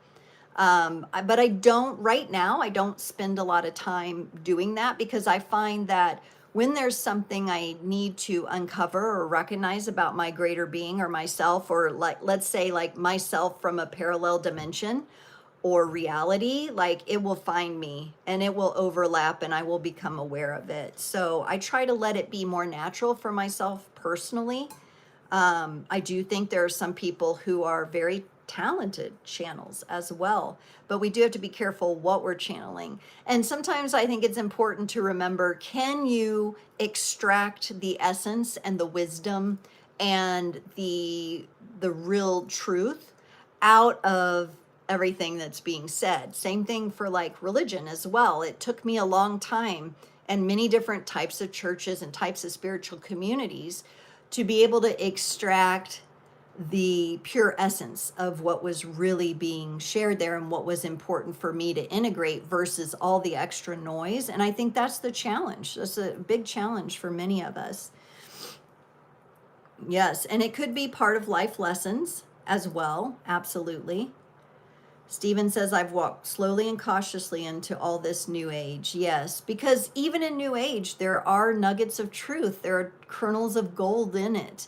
And it did open up things for a lot of people, but there's also, some people call it the new cage because there's a lot of traps that you can find yourself in, a lot of side tracks, a lot of, cul-de-sacs, or you can end up kind of spiraling in the same place. And so that's where we have to go inside and really have the proper protection up and the proper discernment and make sure we're grounded when we're entering these places and situations. Tressa says, telling people you're a medium and their reaction is something I struggle with. Yes, because, automatically people, well, first of all, I would think a lot of people, they only know what they've seen of mediumship, like on TV. Same thing with tarot. I mean, some people think it's an evil thing. I see it as a tool, an educational tool. I see it as archetypes that can help us understand life's experiences and energies. But people see it very differently. So at some point, we had to get over that hump of fearing what our natural gifts are and what other people's responses are to them. It's not going to be for everyone, right? But there's going to be some people who are quite touched and helped by what you're able to offer, and it's those moments and those people that you're here for. So yeah, it can be a challenge. Girl Gone says, the conversation with the man started when I was staring at him and past his head, and he asked me if I could see them, so he let me read the energy. Yeah, so you have permission, but it just happened to be, maybe it was, he asked for it, but it was overwhelming possibly for him, or just a lot. Like, and that's what happens when you're really connected like that, because some people go into it thinking, oh, this is like a parlor trick or a game, or I'll just see what they have to say. And then when you start getting into the stuff, right? A lot of times people tell me, wow, the reading you did for me went a lot deeper than I expected. Some people think they're just going to brush the surface. And some of us tend to see past that surface, right? And we're going deeper. And then it's like, whoa, whoa, too much there.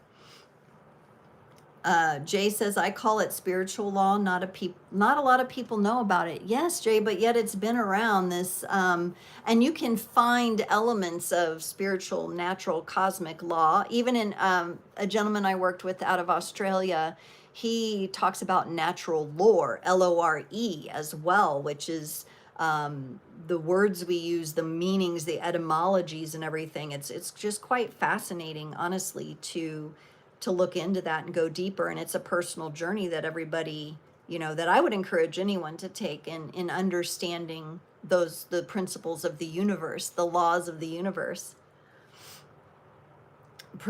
Perceptions can vary greatly, even my own, and changes occur quickly. Yeah, that's interesting, Stephen. I I have people in my life and people that I've experienced that they'll be like, this is me, and I'm the same exact person everywhere I go. And I think they're meaning it in the sense that I'm just showing up as who I am, and I'm no different with you than I am with, you know, Jim Bob down the street than I am with, the tree, the animal, whatever. But for me personally, I'm ever changing. I am also a life path number 5. If you guys know your life path number, drop it in the comments. Having a life path number 5 is being in constant change. And so it's very important that I have people around me that are okay with that, because I will actually, because I am constantly pulling into those edges and exploring those edges, that can be a little difficult to live with, to be around. So it takes, Jason can probably attest, it takes a strong person, because he may not be ready to change XYZ, but because he's close to me, he's witnessing it. And that may be a little unsteady for some people. So sometimes life path number 5s have a hard time navigating in their relationships, right? And so learning your life path number is another bit of information that could help you put the puzzles together. And I think there's calculators online you can find. Let me see if I missed anything. New Age can be maybe spiritual life. Yes. You like the spiritual life? Girl Gone says, I love the fact I've had witnesses and confirmation when I've had the experiences. Yes, absolutely. That helps a lot. That took me a minute too when I used to also read the Akashic records. I don't do that anymore because I'm kind of having my own personal relationship now with the Akashic field that I had to kind of pull back from that when I pulled back from some of the other New Age things, and I got into tarot. But like getting those confirmations from people that, oh my goodness, like even the smallest details kind of thing, that how would I have ever known to use that word, or, and that specific word or that image or whatever that they got out of it was like exactly on point, what they needed. It's really nice to get those confirmations. It helps with your confidence and with moving forward, especially in these arts and sciences and the mystical arts and sciences, because there's a lot of doubt and pessimism around them. I never had to prove myself or my experiences because of having witnesses or proof. Even though it was scary, it still felt good. Yes, absolutely. AM says, I was told I read Akashic involuntarily. Yeah, and AM, that's kind of how I'm working with it now. Like it's something that I can access within myself. I was using this prayer process before, and I was saying the words, and I was like, what am I really accessing here with these certain words? These aren't resonating with me. So I think when I shifted and I decided I'm going to work with that on a more personal level, because I really want to be offering readings where the energetic field I'm working on, I'm super comfortable with, right? And the way I access it. So I'm not saying I'll never get into it again. And sometimes what happens is people have different ways that they inadvertently even access the Akashic field. It has come up in tarot readings. Like I'll be doing a tarot reading for someone, and then all of a sudden I just know their records are open, and I can see like the timeline. I can see like past lives. I think for one client one time, I saw she needed to know about what happened in between lives, past lives that she had, and I saw the entire like middle portion, and she needed to know that for her current life because of a transition she was going through. It was really cool. It gives me chills to this day. But yes, it's your soul. It's your inner being, right? Now, I want to get these messages out from this cute little Renegade Mama deck. So this would be for your inner child, or for the children that you might have in your life. Now, some of these are very practical, all right, but some of them are also connected to wounding we might have had when we were little if we didn't have parents who really helped us with like self-care. So this first one's very practical, and it says, brushing my teeth and washing my body is a part of personal hygiene. Good hygiene is important to me. All right. And many people I've worked with, some of the scarring and the childhood trauma comes from their teeth rotting because their parents didn't help teach them how to care for their teeth, or maybe they had a traumatic experience at school because someone told them they smelled bad, right? These things can really traumatize us.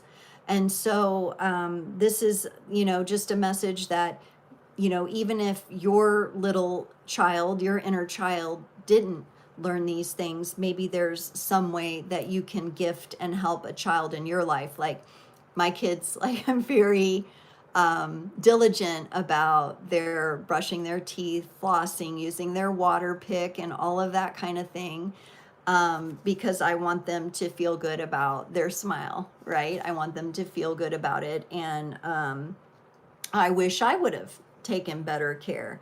And now we have better tools too. Like back when I was young, you just had the manual toothbrushes. Now we have the Sonicares and the Oral-B's, and we have the hydroxyapatite stuff. And, that's a whole nother rabbit hole to go down. But it's just there acknowledging, and as an adult, sometimes, we've got the cavities or we've got the things we have to deal with. And it can really pull up some of those things to be healed for us. Now, another message we got is intuition is my inner voice and it's my superpower. I love that.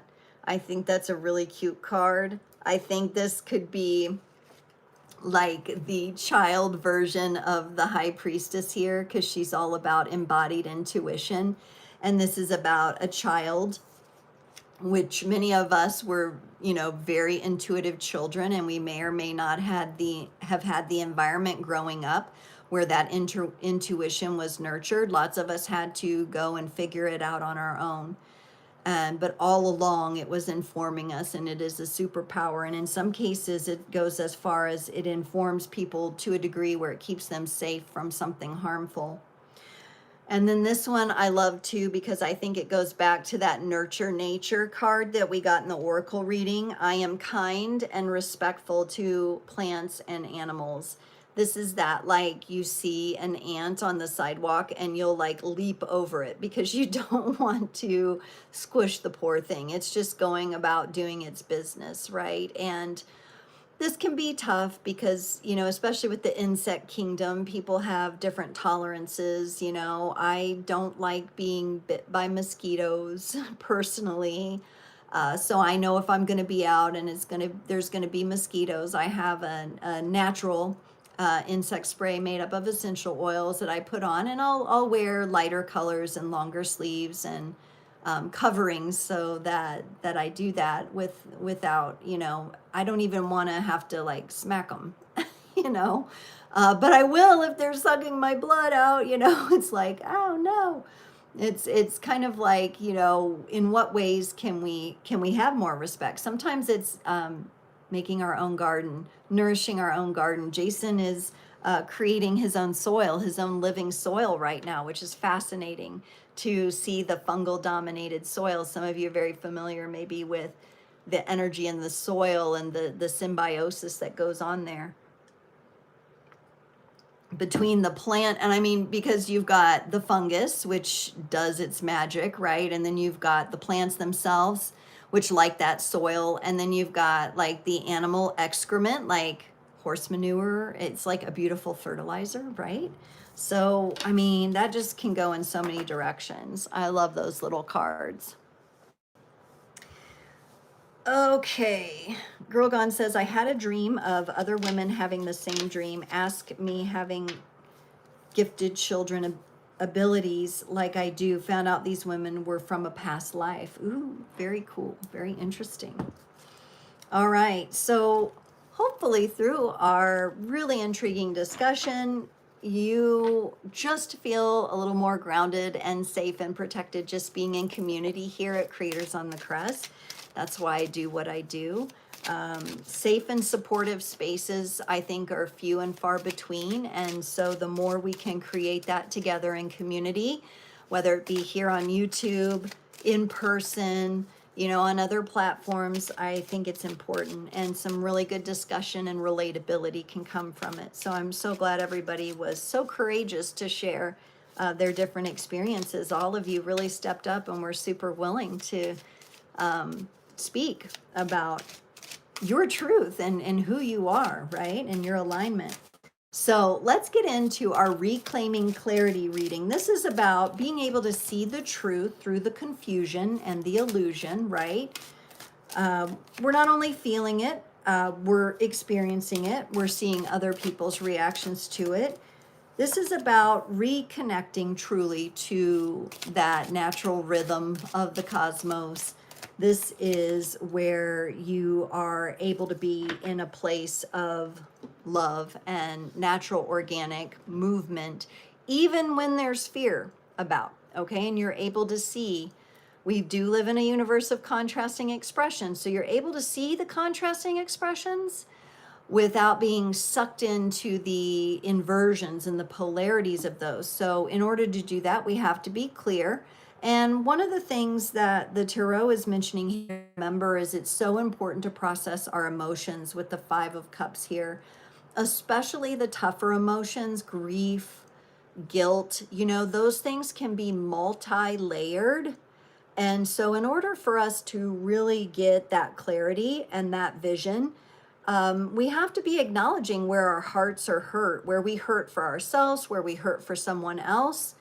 There's multiple stages of grief. All right. And so this card would say, let's acknowledge that.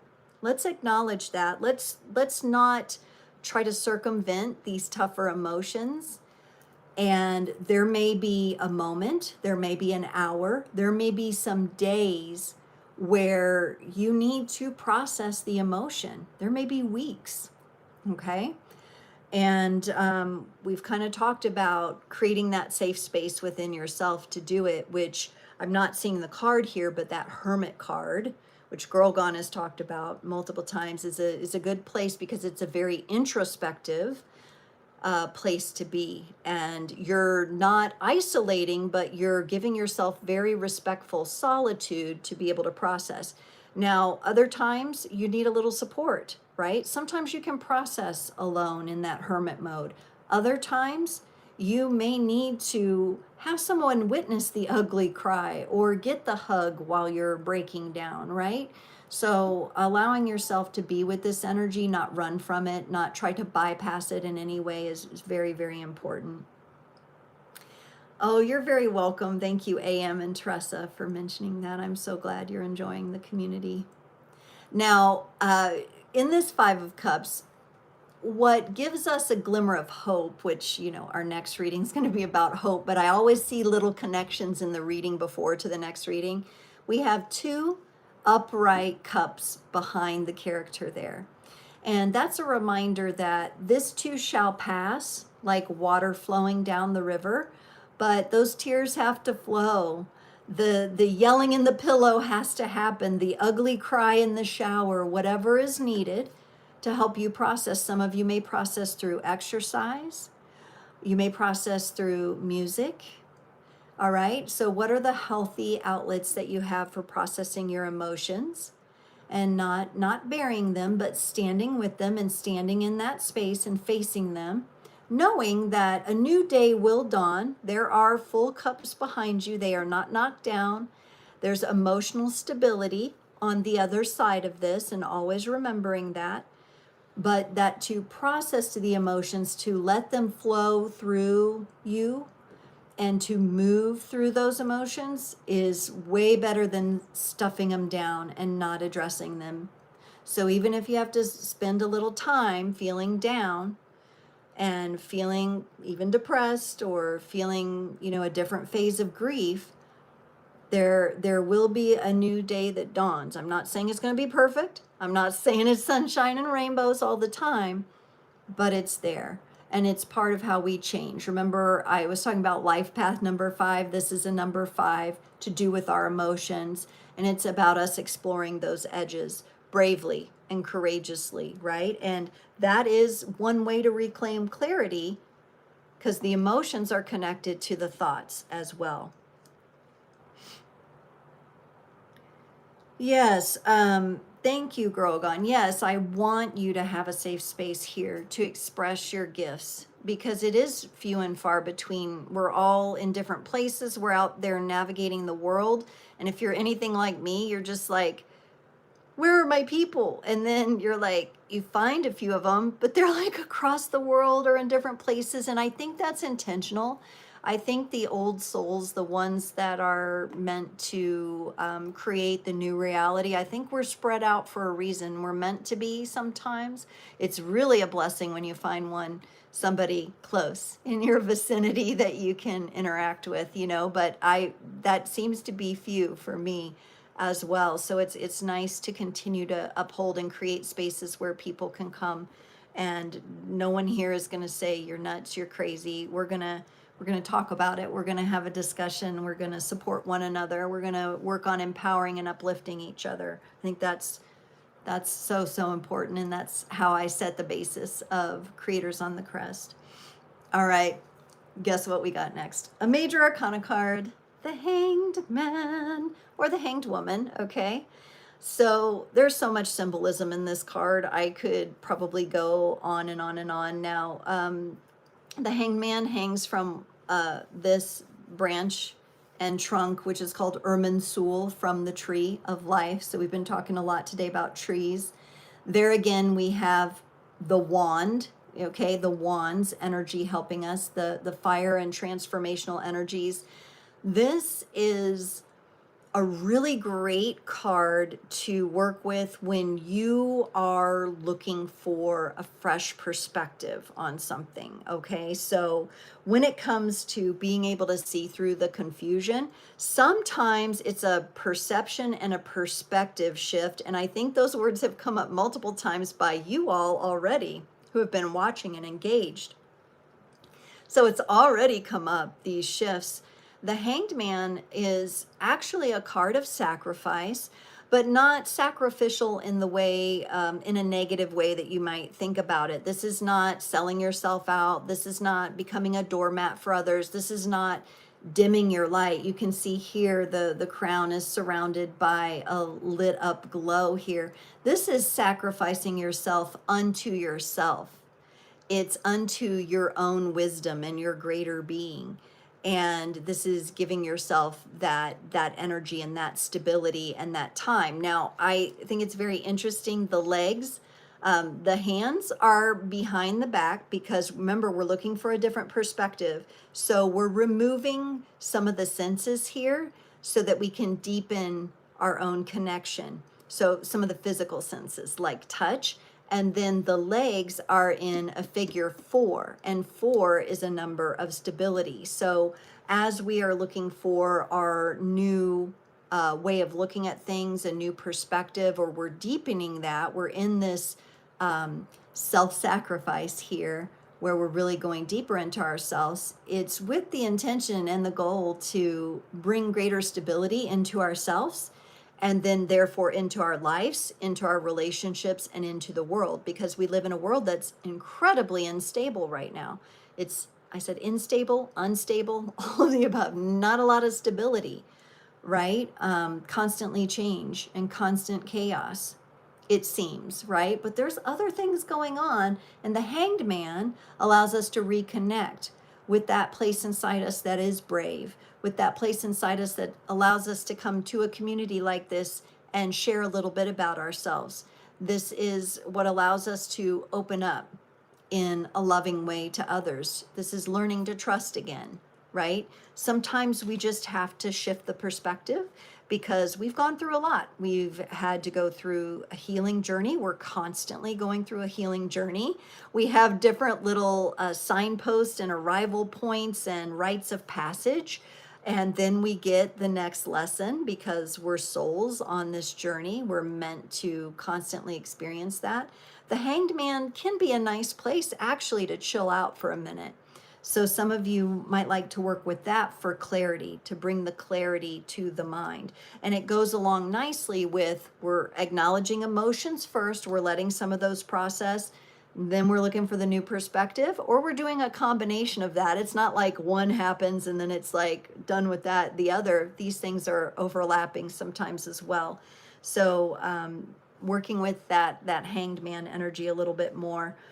And then what we're being guided to when it comes to reclaiming clarity, and I would also argue that this card also speaks to our greatest protection, the Ace of Cups, which represents an open heart. Okay, first and foremost, an open heart that is overflowing. Being honest with ourselves when our heart is open and overflowing and we have energy and we have love to give, and also being honest with ourselves when we're not feeling this flowing and we need to go, maybe we need to spend a little time back here rejuvenating a little bit. So not only does water also bring great clarity, if we think about water clearing and cleansing, this is about an open heart. And an open heart is our greatest protection. It's not a vibrational energy that some of this evil and this distortion can even get to, because it's such a greater vibrational energy, the open heart. This is challenging. We go through a lot of phases with this in our lives because sometimes our open heart gets broken and we want to close it off again. And then we have to spend some time healing that and mending that and repairing that and working with that. And at the same time, subsequently, sometimes we don't have a lot to give. So it's being honest with ourselves about this. This may be our goal, but when our cup is empty and we need to replenish, it's so good to take time to do that and be honest with your tribe and honest with your people about that, you know? Because, and that's why I said what I said at the beginning. I haven't put out a lot of long form videos. I've just been doing the lives because I am working on filling my own cup. I'm working on cleansing, getting ready to have a garage sale, literally clearing things out of my life. And there, for me, that's it's very connected to the emotions as well. It can be a very good tool to help you shift the energy in your life, in your home. And so, really getting real. And the ace also represents a new beginning, right? So not only are we gaining more clarity, but we are way more clear than we were a couple years ago, or even 5 years ago, or 10 years ago. We gain the clarity as we go and we keep that heart open. And what's beautiful here is the final card we're moving into, which Girl Gone actually brought up earlier, and it's our relationship to our central star, which is the sun. This is the happiest card in the deck. It's a card of freedom. It's a card of radiance. It's a card of brilliance.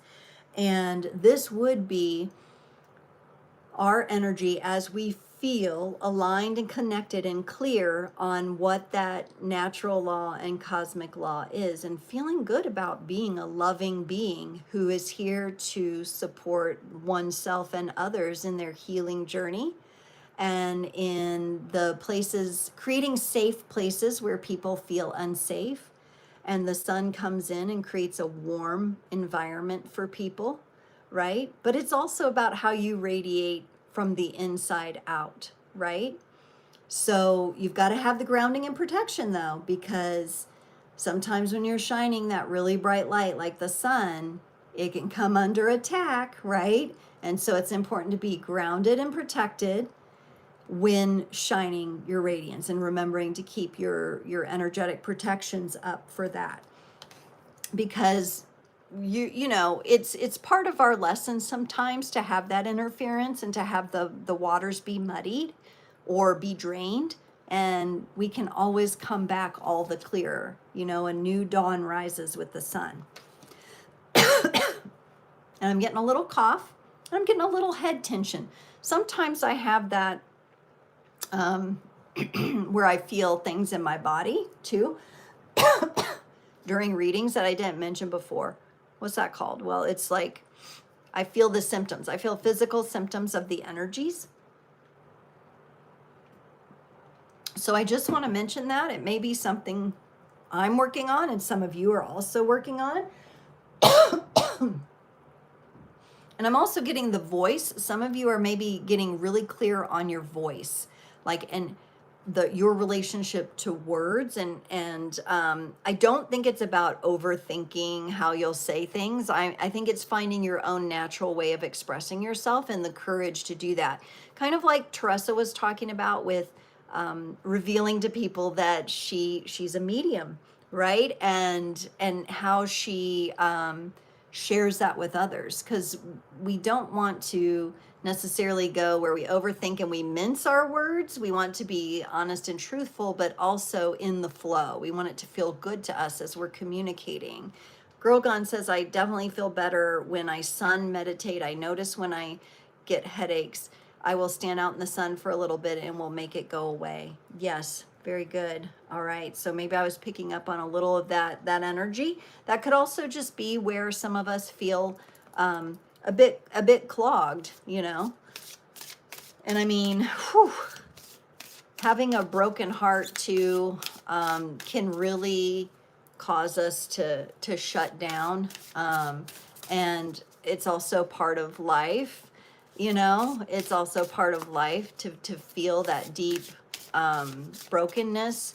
But I always like to say, when the heart breaks, it breaks open wider to be able to contain and hold more love and more respect and more harmony than ever before. And so that is how I like to view that, and it makes the healing process worth it. And then having that open-hearted vibrational energy also serves as protection for you, because it can't be reached by some of those, the ankle-biting lower energies. Okay, and we're gonna get a few more cards from the Renegade Mama deck. I love using this deck with my kids sometimes too. Now my son's 12, he's like, oh Mom, that's a little cheesy, you know. He's kind of more, he's testing the waters, you know, but my daughter loves these, and they've got beautiful bright colors in them and pictures and stuff. So again, we're speaking to the inner child within you here, within me, or the children in our life. I love, and we're all going to need this one, I love drinking water. It gives me energy to play. I love it. I also love playing in the water. I love swimming. I love diving and doing handstands in the water with my daughter. We love doing that.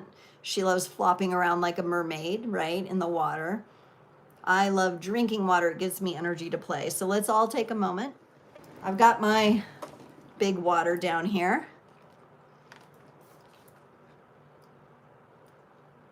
Let's all take a moment, take a sip of water, get a nice big drink. And just let it purify, let it cleanse, let it vibrate with all the cells in your body that are water. And you can turn that into a little science lesson for the kids as well, because, you know, we're made up of water, 85% water. Girl Gone says, LOL, did you just read me? I think so. I think so. That's kind of how this works. Those of you that are like showing up, these are collective readings, but they can sometimes feel very, very personal, because you're here and you've accepted the invitation, and your energy, my greater being and your greater being, are having a conversation, right? Now, another message here for the kids that I think is important, because there's people who grew up not feeling safe doing this. But can we create a space where we can be the trusted adult for children? I share my worries with an adult, and I would say more with a trusted adult, okay? Yeah, and I just got a little bit of something coming up from the heart space. I almost needed to burp there. I know I just took a drink of water, but I think it's trying to like clear something out. You know, and maybe even if we look at not only our worries, but our questions, right? How many of you maybe tried to ask questions and you were shut down, or you lived in an environment where kids were to be seen but not heard? You never felt like you could express yourself. And have you to this day found an adult where you can share some of your concerns or ask some of your questions to? Or are you becoming that? for someone else? Are you able to hold that space for someone younger where they can feel safe talking to you? And so this is definitely a great message to remember, that we want the little ones to feel safe being able to share their concerns and their worries. And then this one really speaks to me, this last one, because Creators on the Crest does have to do with us embracing our creativity and our creative forces. And it says, I am a great artist. I take pride in my unique creations. And we have a girl with paintbrushes here. Now, it doesn't have to be painting. Your art could be music.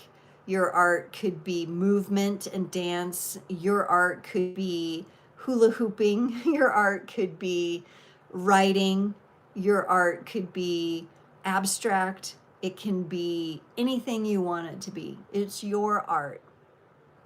And a lot of times I think our artists of the world and our creators of the world, they're these very special, precious souls who can really express, but there's a lot of times that it gets shut down. This is also a great way to heal yourself. If you've ever been in like a tough situation, I've done this sometimes, and I'll just get a blank canvas and just splatter paint on it, or just, you know, let some of my emotions come out and put it down. Like many people, when they write a song or write music, they're writing the lyrics to help heal themselves, right?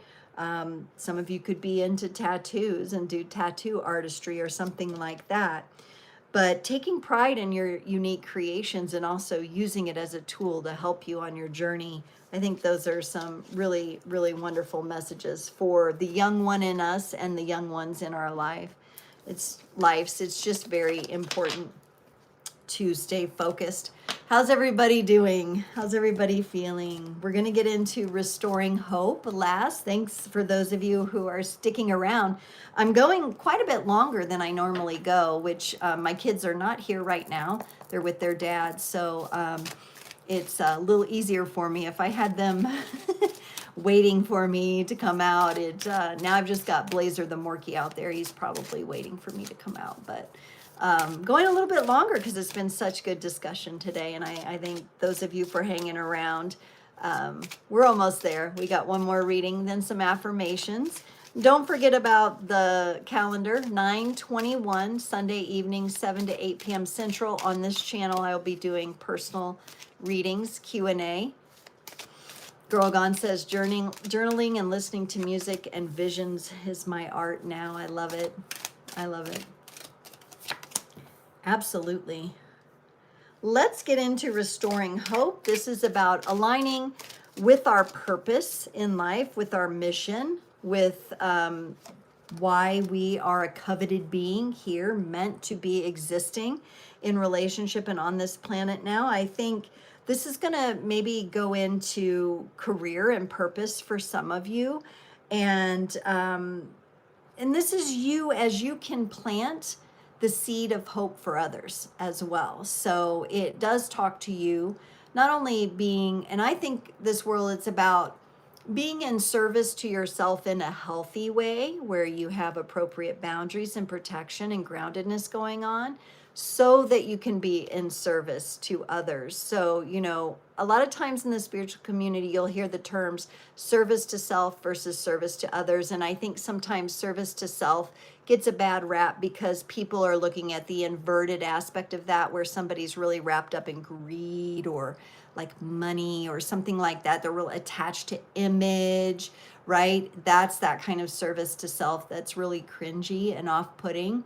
But when I talk about service to self, it's that respect of the self. It's upholding, it's keeping your cup full so that you can serve from the overflow to others, so you can share your gifts, talents, and abilities, because you're here to turn and create something new. Because obviously, you know, we're looking at everything going on and we're not happy with that. That's not where we want the direction of humanity to be going. So when we're talking about restoring hope, I want you all to think about, as I'm going through these cards, the unique ways that that you bring hope, or you bring a new creative force to the world.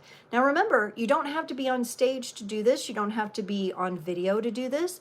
You could be working behind the scenes and be just as powerful. So for those of you who are like, trying to make it like, oh, I got to be out there, I got to be seen. There are times for that, yes, but there is also a lot of wonderful people who are doing work behind the scenes that's just as powerful. They are part of the foundational fabric, and they are weaving the new reality along with people who are on center stage, right? So it's not all about that. There's many, many ways to do that. So everybody should find the way that they feel called to. It doesn't mean don't push your comfort zone from time to time. It doesn't mean don't explore your edges, but what brings you fuel and fire and passion? And that's coming up with some more wands energy. We've got the wands energy. I think Stephen brought some of the fire energy today. We've got the 3 of wands. Now, this is a very contemplative energy, but it's also a very forward thinking energy, a very forward looking. So this is the energy that we can connect with when something has happened, right? And collectively or to us personally, that might have had us at a standstill at first. It might have had us in a place where we felt a little bit stuck, not knowing which direction to move forward. But then the third element comes in, and we grab a hold of something, and now we can look to the future, right? So there's a lot of hope in this card. And this may be spending a little time in this energy. If, as you can imagine, the character, this kind of reminds me, Girlgone, of your sun gazing. This can be the gazing off into the sun, off into, or sun prana. Be careful when you're sun gazing. Nobody go stare at the noon sun or anything, okay? Like, be very careful, avert your eyes correctly. I don't want anybody burning their corneas or anything like that. But this is about looking out and looking to a brighter future, and really getting aligned with that. What would that feel like? What would that look like? And what is our part in it? And that's what this character is doing now. This character is robed in red, meaning very much a connection to tribe, to community, to the planet. That's Aquarius energy for those of you who might carry some of that as well, with like a green cloak laying over one shoulder, meaning that this is about the heart. This is about the heart and living my passion and living what I'm meant to do to help humanity evolve and take strides forward in my own little way or my big way or whatever way it is. It's from the heart. It's the heart-centered energy that we are going for here. And what does that bring us? We got actually the perfect progression from the 3 of Wands to the 4 of Wands. Literally pulled those 2 cards out back to back like that. The 4 of Wands brings us stability. Remember, we saw the number 4 in the Hanged Man, being able to see things from a different perspective. I'm thinking for some of you, this might be those of you that are you can put things together, like you're very good at putting puzzles together. You're very spatially inclined. People who can see the pool shots when they're playing pool, right? They can see where the cue ball needs to go to hit that ball that they're going for in the pocket, right? It's having that vision, it's having that stability, it's being able to see your way through to a more stable place. And so we do this within ourselves first, right? We do this within ourselves, and some of us are working to create this in our home space, in our local community, and then, in the world as a whole. Some of this, it's about family and ancestral healing and coming together. For some, it's about the boundaries that you've set with others, right? The 4 of Wands can kind of enclose us like a boundary. We might only let, loving and what do I want to say, harmonious energies pass through. So for some of us, this could mean really backing up our boundaries with our passion and our fire, and really feeling good about that. Boundaries set in a healthy and well communicated way are a very, very good thing. So allowing yourself those boundaries, the grounding and protection, reclaiming your clarity, and then hope for a better tomorrow. So this is kind of where we're going with the hope. I do think there's going to be a little bit of work we have to put into this, but we are being shown here the ending of a cycle with the World card. This is the number 21 card in the Major Arcana. It is the last card. This is going to be your Pisces energy, okay? This is going to be 12th house energy when it comes to the zodiac. And this eclipse, we have a North Node in Pisces. We're being drawn. North Node draws us into what we're growing into, what we're evolving into, both individually and collectively. And so we are passing through this portal. This is an ending, but also a new beginning. And we see ourselves here on a threshold that we're moving through here. We have the fixed signs being represented around the edges of the card. We've got our Taurus, our Leo, our Scorpio, represented by the eagle this time, and the Aquarius energy. So I will just throw that out there. Stephen, I've enjoyed sharing it with you. If you have to take off, thank you so much for your presence here today and sharing what you shared. Chrislyn, I do personal mini readings on Sunday evening, the other Sunday, 7 to 8 p.m. Central. The next one is on the 21st. Okay, so I'd love to see you back on my channel on the 21st. Come closer to 7 and drop your question in, because I get quite busy and I don't always make it to all the questions.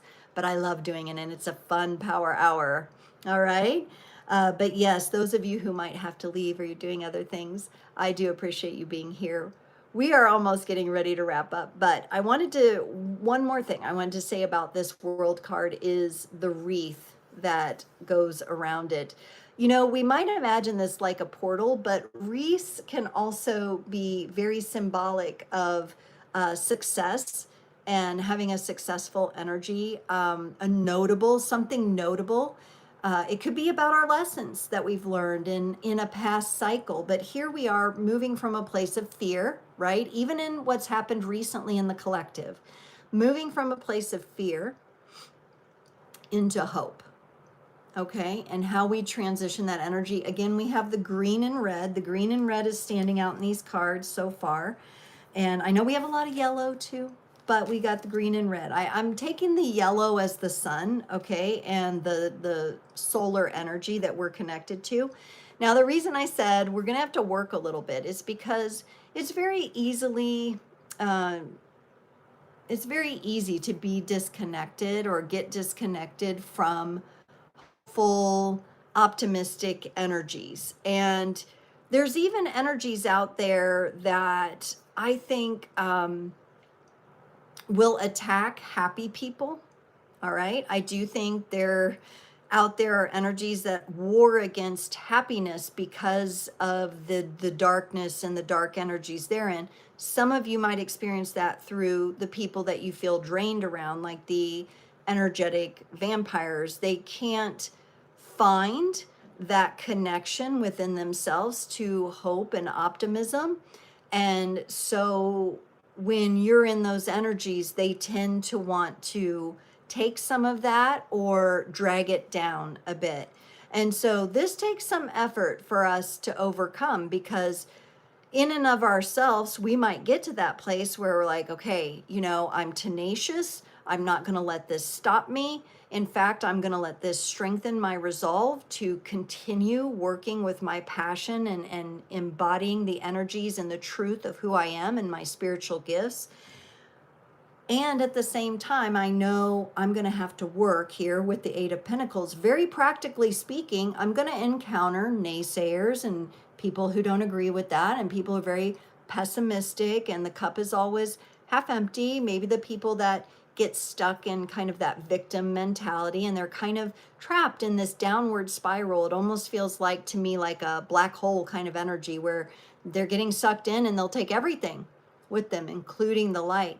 So it takes some work to really fine tune your craft, or let's say your shields here, right? We go back to the importance of grounding and protecting oneself and shielding oneself, right? Shielding children. These almost look like maybe little small shields of how we can protect. But also it's about what we build. It's about where we put our efforts. Some of us And if you're anything like me, you've experienced several different things. Like I've worked in the corporate world for 20 years. It was, very exhausting. It really wasn't something I was able to establish my passion with. It's taken me a long time to move out of that world and into doing this, Creators on the Crest, which is my passion, my purpose is to have safe and secure healing spaces and open, loving conversation and empowering messages for people. That's what I'm meant to do. That's what I'm meant to share here. And that gives me hope. When I'm connected to my own purpose and passion, I'm naturally connected to a hopeful, optimistic future. But that's quite a journey, and it took me a long time to really get here and be visible with it, be in the world with it, okay? So this takes some work. And also, we are meant to do the harder work here in the physical realm here on earth. It's very powerful for us to be here at this time as a soul. From the perspective of the soul and the other realms where things can be seen that our human selves might not see, although some of you I know already connect into that, and that's why you already have this information. You know that the work you're doing here, it has a lot of purpose. It has a lot of power. All right, being able to do the transformational work. I love that we're getting the 8 here, the 8 of Pentacles again. I feel like we kind of started with an 8 in the tarot readings, or leaving with an 8. It is the number of abundance, right? And here we have an abundance of gold coins, right? Or pentacles here, where you can also take that as you building the bridges for security for yourself and for others. So this isn't about hoarding money. It's about creating. It's like putting your own unique energetic stamp on what you create and how you exchange with others, okay? Girl Gone says, noticed other people's energy feel off or uncomfortable, so I leave the room or imagine a shield around me now. Good, good. Yeah, I love that. If you can leave the room space and get by a tree or something, that always helps me. I'm very, very sensitive to large groups and crowds. I don't prefer to be there because it takes a lot of energy for me to shield myself completely enough when there's a high volume of people around. But everybody's a little bit different. I can do it. I'm just saying it wipes me. It wipes me out. So I tend to stay away from larger crowds. I tend to like to take the road less traveled, personally speaking. Let's get some messages from the renegade mama here for our inner child, or the children in our life. Just holding a lot of space for the children of Charlie Kirk, for all of us who have been children, for all the children out there who are neglected and abused. I just want to hold a little space for them. And part of why I do what I do is to make this world better. We want to make it the best we can, leave it better than we found it. And yes, we have a lot to work against, but it's not impossible. Okay, this is cool. It says, it's got a little monkey on it. I honor my own opinion and I love hearing what others have to say. And I think I'm gonna cry because this reminds me of, what one of his messages was. And remember, at the very beginning, I told you guys, I didn't even know who he was. And I still don't know a lot about who the gentleman is. I just know he didn't deserve that. And he wanted to hear what other people had to say. He encouraged healthy debate. I love hearing what others have to say. My opinion is how I feel about something, and it is important here. So a lot of us were taught not how to think, but what to think. So we never got to form our own opinions as children. We never got to take a stance and feel safe doing that. And I think this is extremely important because this encourages us to come to the table. And I like to envision it like a round table. I think there's a lot of healing that still has to be done on the planet here and in community groups in order to do this. But that's the goal. We've got to be able to heal our roots, heal our ancestries, and heal ourselves enough that we can come to the table with our differences with our diversity, with our uniqueness, and share our opinions without fear or of violence or pain, right? I honor myself by being honest with my feelings. Ooh.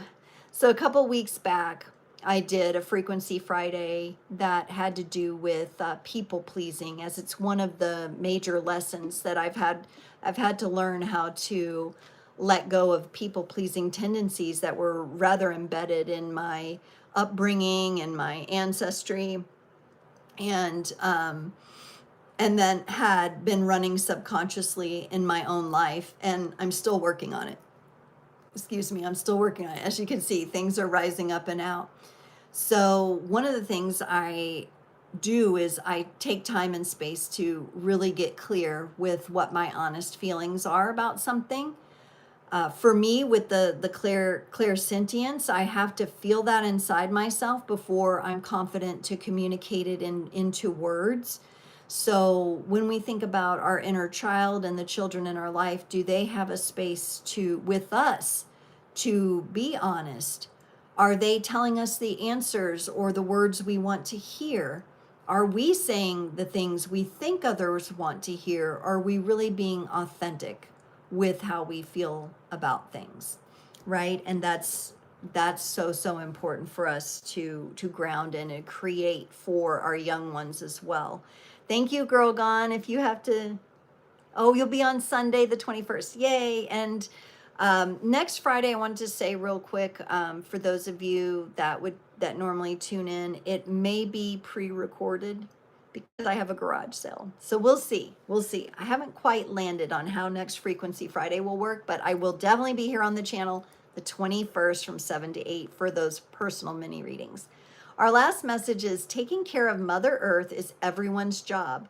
I love learning new ways I can help, right? And this isn't about, again, the inversions and the hate and the pressure around like climate change and things like this. This is actually about your connection to the planet and her as a living being. Look at all the life that's being held in this card, and having a relationship with her. It is everyone's job. A lot of people don't realize that's part of the agreement of being here is to care, is to actually care. And there's a lot of information coming at us constantly that we're the problem, right? We're like a parasite, right? And of course there's aspects of the shadow to explore like that. But when we're talking about kids and the inner child, how can we help them connect to the earth? Let them get dirty. Let them make mud pies, let them put their hands in the dirt. Let them garden, help them grow some vegetables, right? What are some of those positive things those actions we can take with children to enhance that, right? Oh, wow. Okay, I'm going to do a little clearing here, and then we'll do our final affirmations. Oh, I just love that.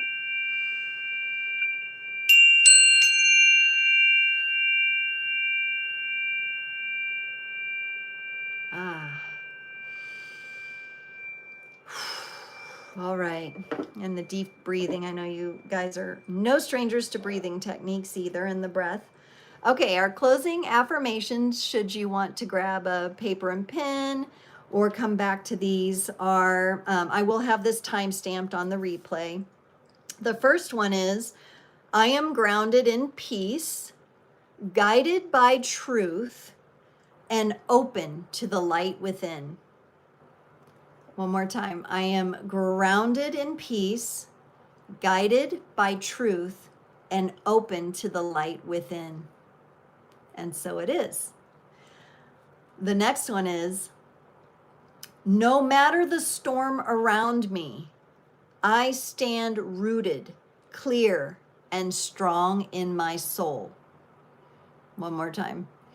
No matter the storm around me, I stand rooted, clear, and strong in my soul. I love that one. These are kind of long, but I like long ones too. I'll probably also pin these in the pin comment as well. The last one is, I release fear and confusion. I align with clarity, love, and my highest path. I release fear and confusion. I align with clarity, love, and my highest path. And my highest path is definitely spending time with you all here today. Thank you so much for your presence, for the conversation, for the comments, for the little hearts that were floating by from time to time. AM, Teresa, I see you. Thank you for being here. Girl Gone. I think some people had to go already. But what a wonderful time we got to spend today. Thank you so much for your presence. And I definitely hope to see you again. Stay tuned, stay true, and keep creating. I'll see you.